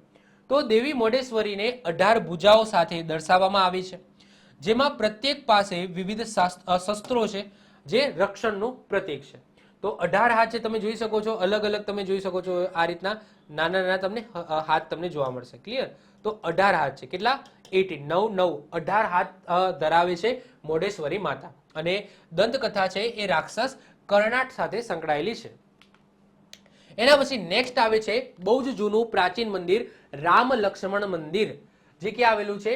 બરડિયા. બરડિયા ક્યાં આવેલું છે? દેવભૂમિ દ્વારકા જિલ્લાની અંદર આવેલું છે. આ યાદ રાખજો, રામ લક્ષ્મણ મંદિર ક્યાં આવેલું છે? દેવભૂમિ દ્વારકા જિલ્લાના બરડિયા ગામે આવેલું છે. બહુ પ્રાચીન મંદિર છે, જૂનું છે. તમે જોઈ શકો છો કે અત્યારે ખંડેર અવસ્થામાં તમને જોવા મળશે. આ ગર્ભગૃહ છે, આ ગર્ભગૃહની અંદરની ઇમેજ છે. ઓકે, અત્યારે તમે જોશો તો અત્યારે આઈ થિંક આની અંદર કોઈ પૂજા કે પાઠ થતો નથી, પરંતુ બહુ પ્રાચીન મંદિર છે, યાદ રાખીશું. ઓકે, રામ લક્ષ્મણ મંદિરો અથવા તો સાંબ લક્ષ્મણ મંદિરો એ 12મી સદીના ઉત્તરાર્ધમાં બંધાયેલા યુગ્મ હિન્દુ મંદિરો છે, જે ગુજરાતના દેવભૂમિ દ્વારકા જિલ્લાના ઓખા મંડળ તાલુકાના બરડિયા ગામની અંદર જોવા મળશે. આ મંદિરો સોલંકી વંશના રાજા ભીમદેવ બીજા સોલંકીના શાસન દરમિયાન 12મી સદીના ઉત્તરાર્ધમાં બાંધવામાં આવ્યા હતા. આ મંદિરો ગુજરાતના સૌથી જૂના હયાત વૈષ્ણવ મંદિરો પૈકીના એક છે. આ મંદિરોમાં શૈલી કઈ જોવા મળશે? તો મારું ગુર્જર શૈલી તમે જોવા મળશે. અત્યારે હાલ ગર્ભગૃહની અંદર રામની પણ મૂર્તિ નથી, લક્ષ્મણની પણ મૂર્તિ નથી, સાંબ લક્ષ્મણની પણ મૂર્તિ નથી. એટલે કે અત્યારે કોઈ તમને મૂર્તિઓ જોવા મળશે નહીં, પૂજા પૂજા નથી થતી, જસ્ટ ખંડેર અવસ્થાની અંદર અત્યારે આ મંદિરો જોવા મળશે. આ મંદિરો ગુમલીમાં જે નવલખા મંદિર આગળ આપણે વાત કરીને એના જોડે સમાનતા ધરાવે છે. દેખો એની બાંધકામ સાથે સમાનતા ધરાવે છે. પશ્ચિમમાં આવેલું પૂર્વાભિમુખ મંદિર છે, ઘણું જૂનું છે, સુંદર કોતરણી કામ તમને જોવા મળશે, પરંતુ અત્યારે હાલ ખંડેર અવસ્થામાં જોવા મળશે. આ અંદરની ઇમેજ છે, જે અમુક તમને થાંભલાઓની અંદર કોતરણી કામ જોવા મળશે. આ દૂરથી વ્યૂ છે, તો આ રીતના તમને મંદિર જોવા મળશે. અહીંયા એક બે મંદિર છે, એક અહીંયા પણ મંદિર છે, એક અહીંયા પણ મંદિર છે, એટલે કે યુગ્મ હિન્દુ મંદિર છે. બે યુગ્મનો મતલબ થાય બે મંદિર. ઓકે, રામ લક્ષ્મણ મંદિર અને સામ લક્ષ્મણ મંદિર આ રીતના તમને જોવા મળશે. તો ક્યાં આવેલું છે રામ લક્ષ્મણ મંદિર? ખાસ યાદ રાખજો, બરડિયા ગામ છે, દેવભૂમિ દ્વારકા જિલ્લાની અંદર આવેલું છે. ઓકે, એના પછી આજના લેક્ચરનું છેલ્લું 48મા નંબરનું પિંડરા અથવા તો પિંડારા મંદિર સમૂહ, દેવભૂમિ દ્વારકા જિલ્લો.